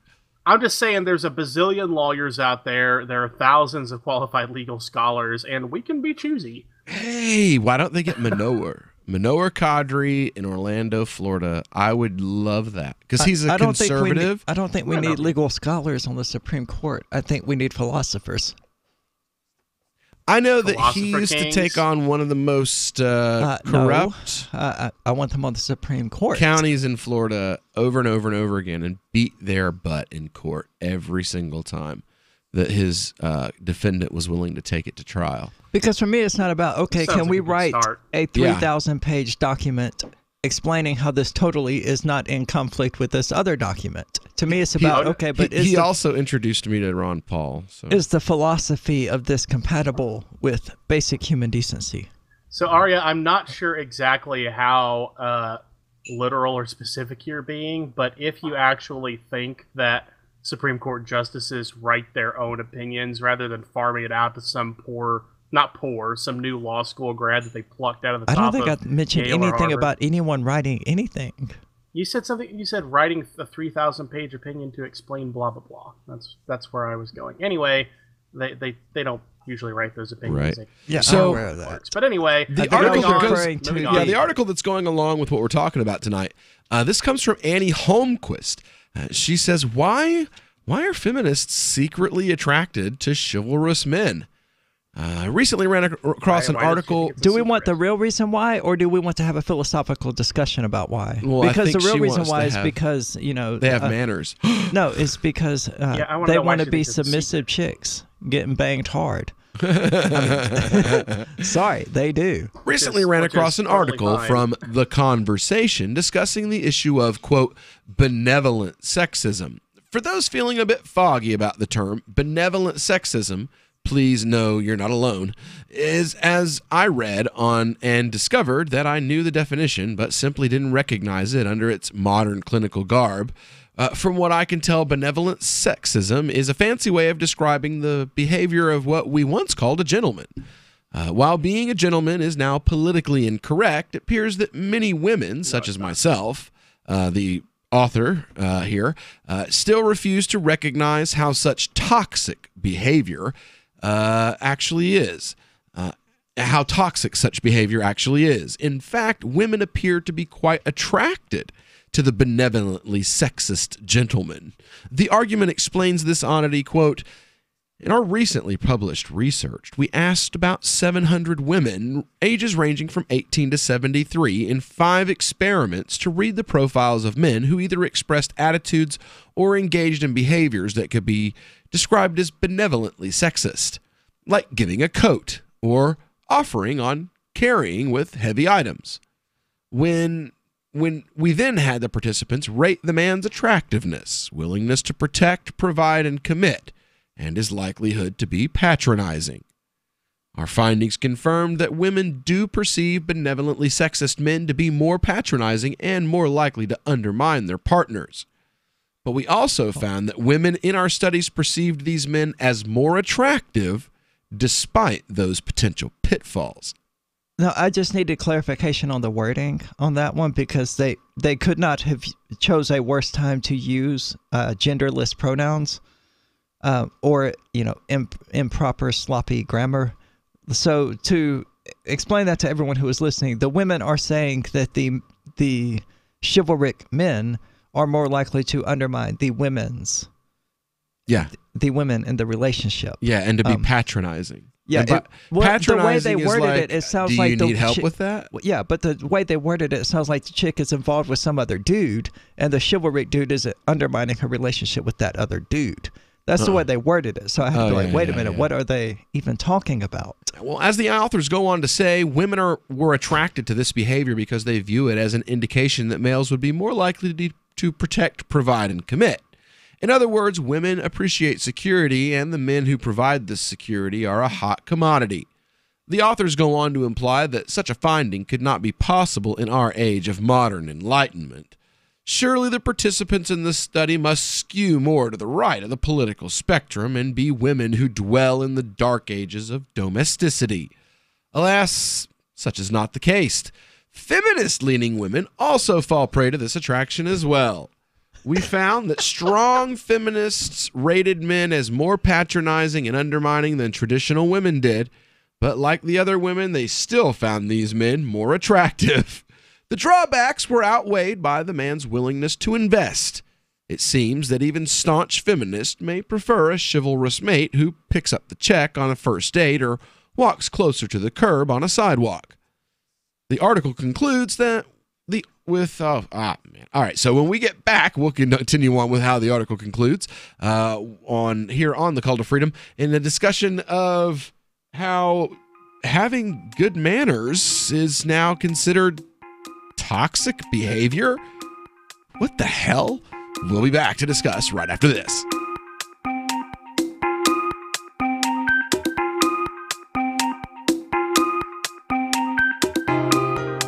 We have some good news. The indictments against Ross Ulbricht in the District of Maryland were dismissed with prejudice, meaning they can never be refiled. This is especially good because those indictments contain the only charge ever made that Ross engaged in murder for hire. This was a serious allegation that Ross Ulbricht denies. It was never prosecuted or ruled on by a jury, but was trumpeted by the federal government and the media as if it were proven fact. The Maryland court held these indictments for almost 5 years, poisoning Ross's case and leaving him under a cloud of unproven allegations. As explained in Ross's appeal to the Supreme Court, the fact that the judge used these allegations to give Ross a draconian sentence of double life without parole violated his Sixth Amendment right to a jury trial. Judges are required to issue sentences based on convictions decided by a jury, not unproven allegations never even charged at trial. Although this is a positive development, the dropped indictment will not set Ross free. Now, a presidential pardon is Ross's only hope of freedom. Sign the petition at freeross.org. freeross.org. Radio is the most personal of mediums. I exist right now in your head. If you listen to Free Talk Live regularly, you know me. Free Talk Live is on more than 160 radio stations around the U.S. and has been downloaded on every continent around the world. Hundreds of thousands of listeners with ad packages from $600 a month to $6,000 a month. Imagine what we can do for your business, project, website, or idea. Email me, mark@freetalklive.com. Is spreading the message of liberty, cryptocurrency, and peace around the globe worth $2 per month to you? As you may already know, in addition to our internet feed, LRN.FM broadcasts on free-to-air satellite across North and Central America, as well as Sub-Saharan Africa. And we've been available on satellite for free 24/7 since 2010. The LRN.FM free-to-air satellite signal is reaching some of the most oppressive regimes in the world, and there's no doubt our ideas are making an impact. You can learn more about the channel's impact by watching the 3-minute video at fund.lrn.fm. If you'd like to help free minds globally with our ideas of liberty, cryptocurrency, and peace, you can donate as little as $2 per month via fund.lrn.fm. You can help us continue and expand our satellite broadcast to multiple continents. Visit fund.lrn.fm today, and thank you for your help. Don't forget to share the link on social media. That's fund.lrn.fm. The LRN.FM social media channels have been revamped. We've eliminated Facebook and focused on other platforms like Twitter and Mastodon, the decentralized alternative to Twitter. On our accounts, you'll find posts from multiple LRN.FM show hosts together in one place. Follow us on Twitter at twitter.lrn.fm, or better yet, move to the decentralized Mastodon social media platform at toot.lrn.fm, toot.lrn.fm. I think you'll like it. Odds are, if you've looked outside recently, you've noticed that all dogs everywhere are running. Scientists can't explain why all over the world, dogs of every breed are running nonstop. I'm joined now by animal behavior expert Dr. Charles Davenport. Charles, what can you tell us? All we know for sure is that the dogs are running fast. But we don't know why the dogs are running? There are a few reasons that dogs normally run. Because they're excited or scared, or they see something they want far away, or because they're happy. However, usually, they don't run at the same time or in the same direction. Do we have any idea where the dogs are running? West. All the dogs are running west. Do we expect the dogs to ever stop running? We don't know. Animal behavior can evolve over time. Maybe running forever is just what the dogs do now. Dr. Davenport, is there any chance that the running dogs are somehow related to last night's blue meteor shower? Or the fact that horses are screaming? Inconclusive. Well, please keep us posted. Up next, where are all the children? This is the Onion News Network. You can put the Liberty Radio Network on the air in your area. Visit broadcast.lrn.fm to learn how. Broadcast.lrn.fm. You're listening to The Call to Freedom on LRN.FM. تستمتعون إلى برنامج نداء للحرية مباشرة على LRN.FM.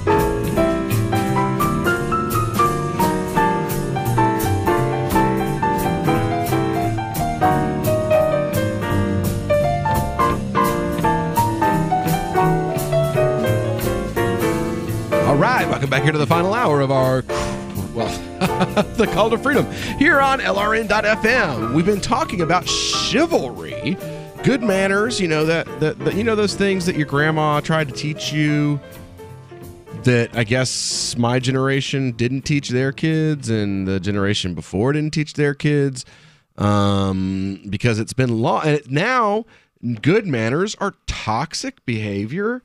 Like, I just don't even, like, I want to go live in the woods somewhere. I don't even want to do this anymore. Can I go, like when I see this, when I see something that says having good manners is toxic behavior, for a man to open a door, to offer a coat, to carry an old woman's groceries. Which, oh my God! It's worth mentioning that men will do that by and large for anyone. If you are going into a door anywhere in the South and someone is in front of you and they don't hold it open for you, they're going to get dirty looks. It doesn't matter what your gender is, and it doesn't really matter what their gender is. It's just a basic courtesy. And yeah, that's the South, you know, where all other issues aside, it is a very courteous, well-mannered place. Unless you're black. And even it's better than it is up here. But this... So that's one thing. I clicked on the actual article, and there's two issues here. The first is when I clicked on the underlying article, it cites as examples of benevolent sexism, helping a woman with a heavy suitcase, a strange woman, or offering to parallel park her car for her. Now that's on a different level. Oh, no. Hold on, though. Hold on. Yeah. It ends with several interesting questions remain. Right. Does benevolent sexism always undermine women? Well, it might depend on context. A male being overly helpful to a female co-worker in a patronizing way might hurt her ability to project professional competence. On the other hand, it's tough to see the harm in helping a woman move heavy furniture in the house. Yeah, I mean, understanding men these are nuances. designed for physical activities like that. Testosterone, as a hormone, increases their muscular mass and their physical aptitudes and their ability to carry heavy objects. Well, No, estrogen it doesn't. diminishes it. No, it doesn't, because I said so, because it doesn't fit my views. But see, they're looking at this in terms of gender, and that's the wrong way to look at it. You need to look at it as the way of a bigger, stronger person offering to help out a smaller, less physically strong person. Okay, but where on that continuum does offering to parallel park someone else's car fit? I had to get a chick to parallel park for me in New York last year. There you go. So it's not a gendered skill. No, it's not. On the other hand, as much as I would love to play the devil's advocate with this article, when I tried to go and find the actual study, I was told that in order to get access to it, I would have to pay $36. And I would say to the... What is the name of that website that hacks university and college I don't know, papers? but you're not going to it from my house. I'm not getting and another thing from Time Warner again. It's not Tor or anything like that. I mean, they just get them and they just give them away. Right? Yeah, it's not worth it, though, because that's effort. And my thing is, if you don't want people to say potentially inaccurate and overly simplified things about your supposedly academic study, don't charge people $36 to read it, because the people who are going to pay $36 to read it are going to read it, and then they're going to turn around and write poorly sourced garbage articles like the ones we're talking about here and make a lot more money off the ads than you're making off the study. And I have really very little sympathy for that. Sorry, Tom, there's stupidity on the Discord server. As always. Yeah. But I think it's funny. People have opinions. They're usually wrong. I mean, this anti-chivalry Daryl's thing. never seen Star Wars? Yeah, Daryl's never seen Star Wars. I've got the whole set. I just bought it the other day. I wish I had never seen half of Star Wars. Yeah, I got the first half. You know what I really, really want? When you say first half, do you mean chronologically or like the ones that don't suck? Universe, yeah, first the half. ones that don't suck. Yeah, the 3 that don't suck. 5 that don't suck now. The 3 that don't suck. No, everything Disney does sucks. The 3 that don't suck. There's the 2 that are like, eh. The one that's like, oh my God, why? And then the other 3 that are like, really? Or 4 or 10 or Jesus Christ, however It's many like of them you had Disney to decided wipe out make. all of the lore of the Old Republic and the past 20 years of video gaming for Star Wars for this. For a modern retelling of the same freaking story that you told 20 years ago? Really? It was that serious? Yeah, screw that and screw Disney. Once they made that decision that nothing outside of these 6 films was ever going to be treated as canon, I ceased all support for it. Because they wiped out 99% of the Star Wars lore and universe at that point. How dare they take control of their own intellectual property? No, it's not their own. They were licensing it out to BioWare, who made the Old Republic, which is awesome. To Black Owl, I think it was, who made Knights of the Old Republic, which was awesome. There was Star Wars Rogue Squadron. There are a ton of really awesome Star Wars games that added a lot of really cool lore. Star Wars Shadow of the Empire is another one.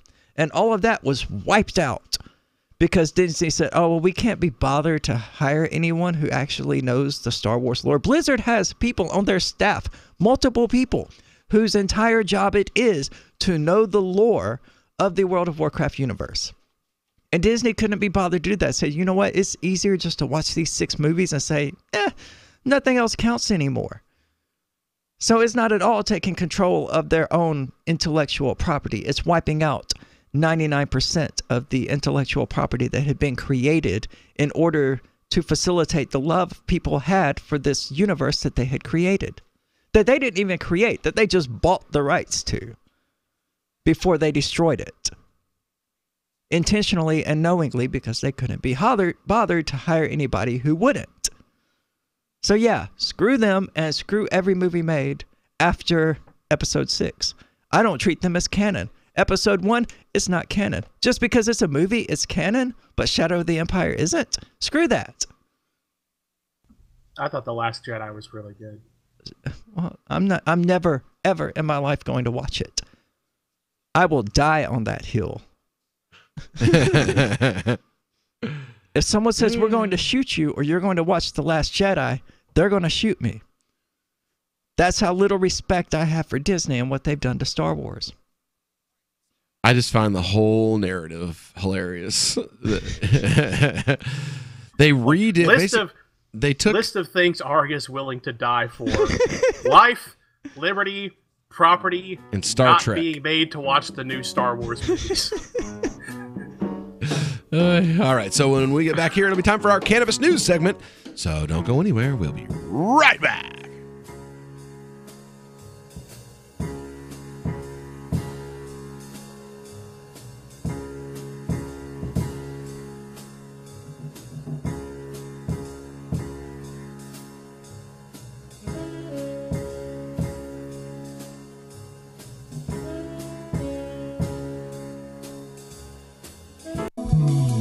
This Your Family Today tip is brought to you by Nestle Toll House Morsels, helping you create special moments and memories your family will cherish forever. Visit us at tollhouse.com. You may bake for birthdays and holidays, but why stop there? Sweeten up the rest of the year by designating monthly dessert days. Treat your family to one of their favorites or surprise them with something new. Either way, you'll create a tradition everyone will love. For more tips like these, visit us at parenthood.com/yourfamilytoday. Since time began, tyrants have taken aim at personal liberties. Now there's a movie that aims back. The government has no more right to tell us what to put in our bodies than they have to take our guns or tell us what books we can read. 6 drug police were eaten by bears while raiding a marijuana farm. On your knees, you dirty hippies! Jesus. On your knees! What's the problem, officer? Today, many cops who enforce pot laws do so only because it provides them with cushy jobs, good benefits, and a chance to push people around. I was an undercover narcotics officer. The drug war is nothing but a farce. The Second Amendment says you gotta keep you and your gat intact. Guns and Weed, The Road to Freedom. A film by Michael W. Dean and Nima Vadadi. DVD available now at gunsandweed.com or on Amazon. That's gunsandweed.com. Makes the perfect gift. Remember, that's gunsandweed.com. Imagine someone in your community getting in their car, turning on the radio, and hearing the Liberty Radio Network. You can make that vision a reality with your own micro radio station. Visit broadcast.lrn.fm to learn how you can put our programs on the air in your area. You can have LRN.FM running around the clock, and you can even add in your own local shows. Building a radio station is simple, but programming isn't. That's where LRN.FM comes in. Learn more at broadcast.lrn.fm. That's broadcast.lrn.fm. What do you shop for that you could otherwise buy at Amazon? Pretty much everything, right? Amazon has competitive pricing and they deliver, and that's a big plus. If you could plan ahead in your shopping, would you be interested in saving up to 33%? There's a catch. You have to do your shopping in Bitcoin. But imagine those savings. It's like a huge raise. All you have to do is go to saveatpurse.com. We've saved thousands, and you can too. Plan ahead and save. Saveatpurse.com. Did you know we've taken our LRN.FM telephone listen line to a new level with the LRN.FM audio on demand line? Now you can call 712-770-8447 anytime and listen to LRN.FM's live feed. And you can listen to a bunch of our original shows on demand. Long distance fees may apply. Just dial 712-770-8447 and choose from the menu. 712-770-8447. Hi, I'm Montel Williams. Most of you know me as a talk show host, but I'm also an author, actor, single father of 4, a fitness writer, avid snowboarder, and I'm also a medical marijuana patient. Like many of the million people who are living with multiple sclerosis, I'm in pain every single day. And sometimes my nerves are so raw that if you brushed up against me in an elevator, I'd scream. I can't sleep at night from the pain, and sometimes the spasms in my legs are so intense they will wake me up throughout the night. I've tried the strongest prescription medications available, and I'm gonna tell you, they do not work. In fact, they leave me in a stupor, and most of the time, it's impossible to even live your life. Now, I've tried medical marijuana, and I'm gonna tell you something, it works. If you'd like more information about medical marijuana, you can contact the Marijuana Policy Project at mpp.org or call 1-877-JOIN-MPP. Help get LRN.FM into more ears. Visit promote.lrn.fm for a free bumper sticker, flyers, banners, graphics, and more. Promote.lrn.fm. You are listening to the Call to Freedom on LRN.FM. आप सुन रहे हैं स्वतंत्रता की पुकार सिर्फ और सिर्फ LRN.FM पे. Let's focus our discussion first on marijuana, okay? Marijuana has a very distinct smell, okay? I'm going to pass around just a little tiny bit, and I want you all to take a smell so you know when someone is smoking marijuana near you.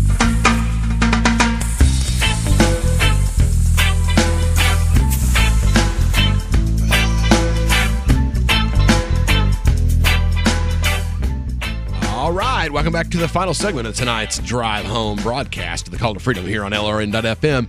It is our cannabis news segment brought to you by anybody this week, Aria? It's Thursday. It's Thursday. Oh, okay. My bad. Anyway, tell us, Aria, how can you get your name on our cannabis news segment or our Friday afternoon segment? We don't have a way for the cannabis segment yet. Oh, well, but you can sponsor the libertarian drama of the week by going to patreon.com/call to freedom and becoming a sponsor of the show. That's right. We don't go for government contracts. We ask our listeners to help out with, we do all kinds of stuff. Travel. We'll be broadcasting live from the New Hampshire Blockchain Digital Asset Conference. Might pick up a sponsor or two there. Yeah, we are hoping to. Today, this hot off the presses just a couple of hours ago, the Colorado cannabis laws are too loose, the U.S. attorney says. Colorado's system for regulating marijuana has too many loopholes that disguise illegal activity and jeopardize public safety, a prosecutor said on Wednesday. Sounds like it's not illegal activity then. Boosting his motivation for scrutiny in the first state to broadly allow cannabis sales. U.S. Attorney Bob Troyer said that he's particularly concerned about how companies that grow marijuana account for damaged product and the state's system allowing to grow a certain number of plants at home for medical use. He said both situations create an opportunity for marijuana to be sold to the black market and require federal prosecutors to take a closer look at Colorado's regulated marijuana industry.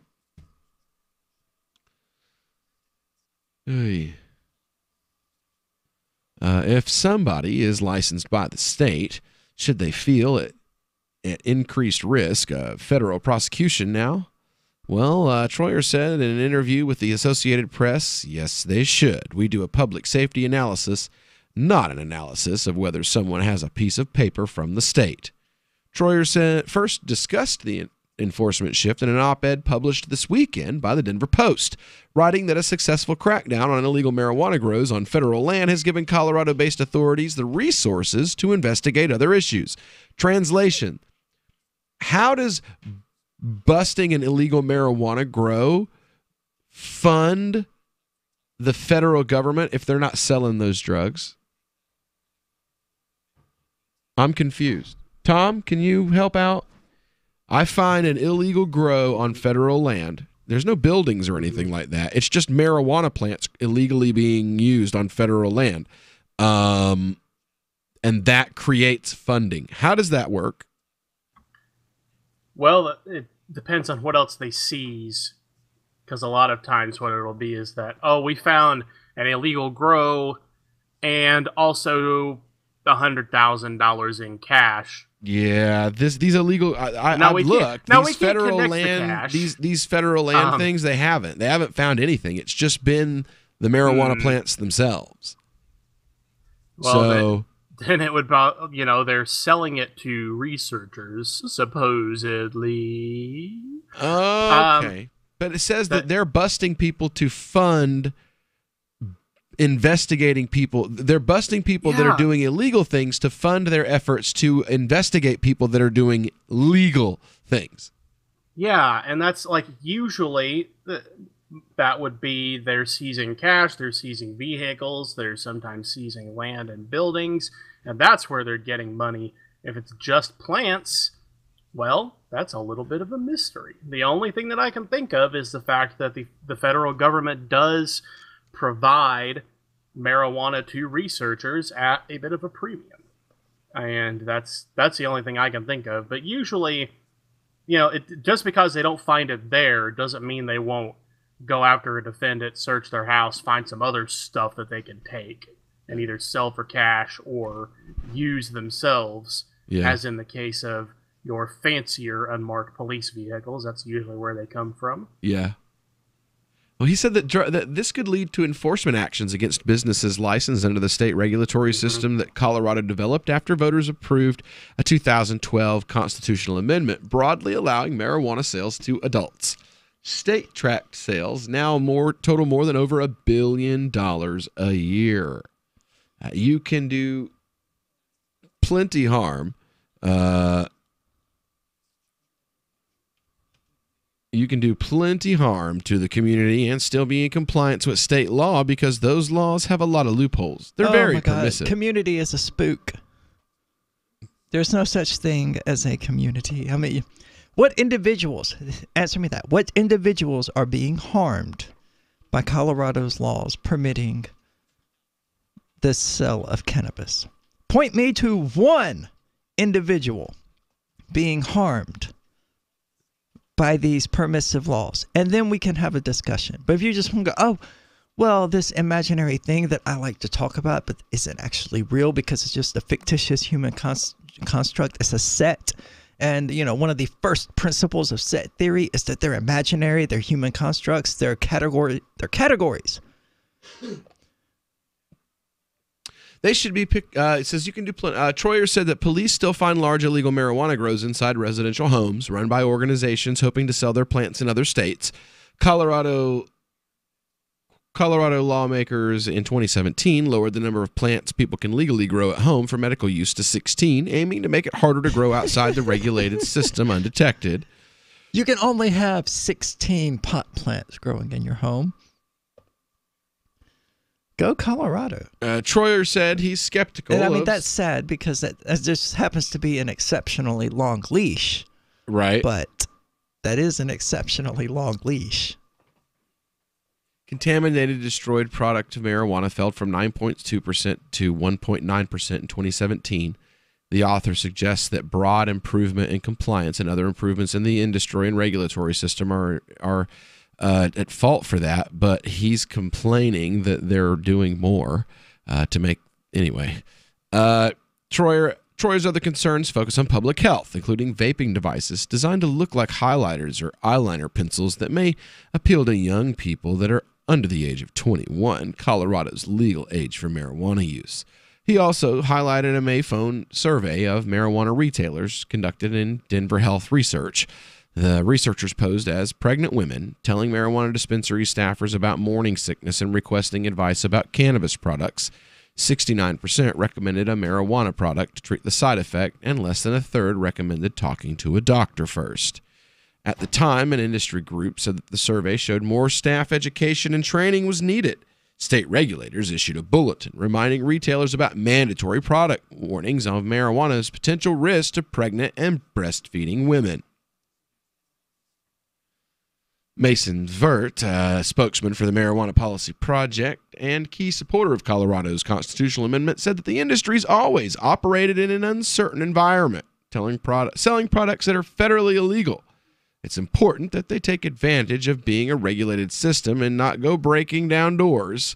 Instead, they should be picking up phones and calling What they find is usually that these businesses want to follow the rules and whatever they can do to work with local, state, and federal officials to stay out of trouble. In response to Troyer's op-ed, a spokesman for Governor John Hickenlooper said that the state officials work closely with federal authorities. We remain committed to maintaining the integrity of the system that we've built. That means attentive regulatory oversight and enforcement where necessary.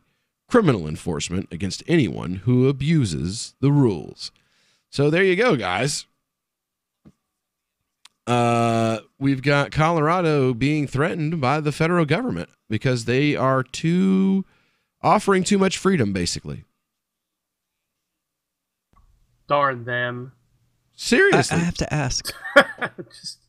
Did they rise properly for the magic song? Because someone here is not freedoming properly. For real, yeah. Oh, no. You're onto something there. And it sounds like it may have been the Attorney General. Did he kneel at the national anthem last time? It's a conspiracy. He did. He must have. And now none of it can freedom properly. They were too busy backing the green to back the blue, and now everybody's suffering. Woo-hoo. All right, anyway, so we'll be back tomorrow with our Friday afternoon show. And you've got Daryl. We will, anyway. Daryl and Chris and Heather coming up next.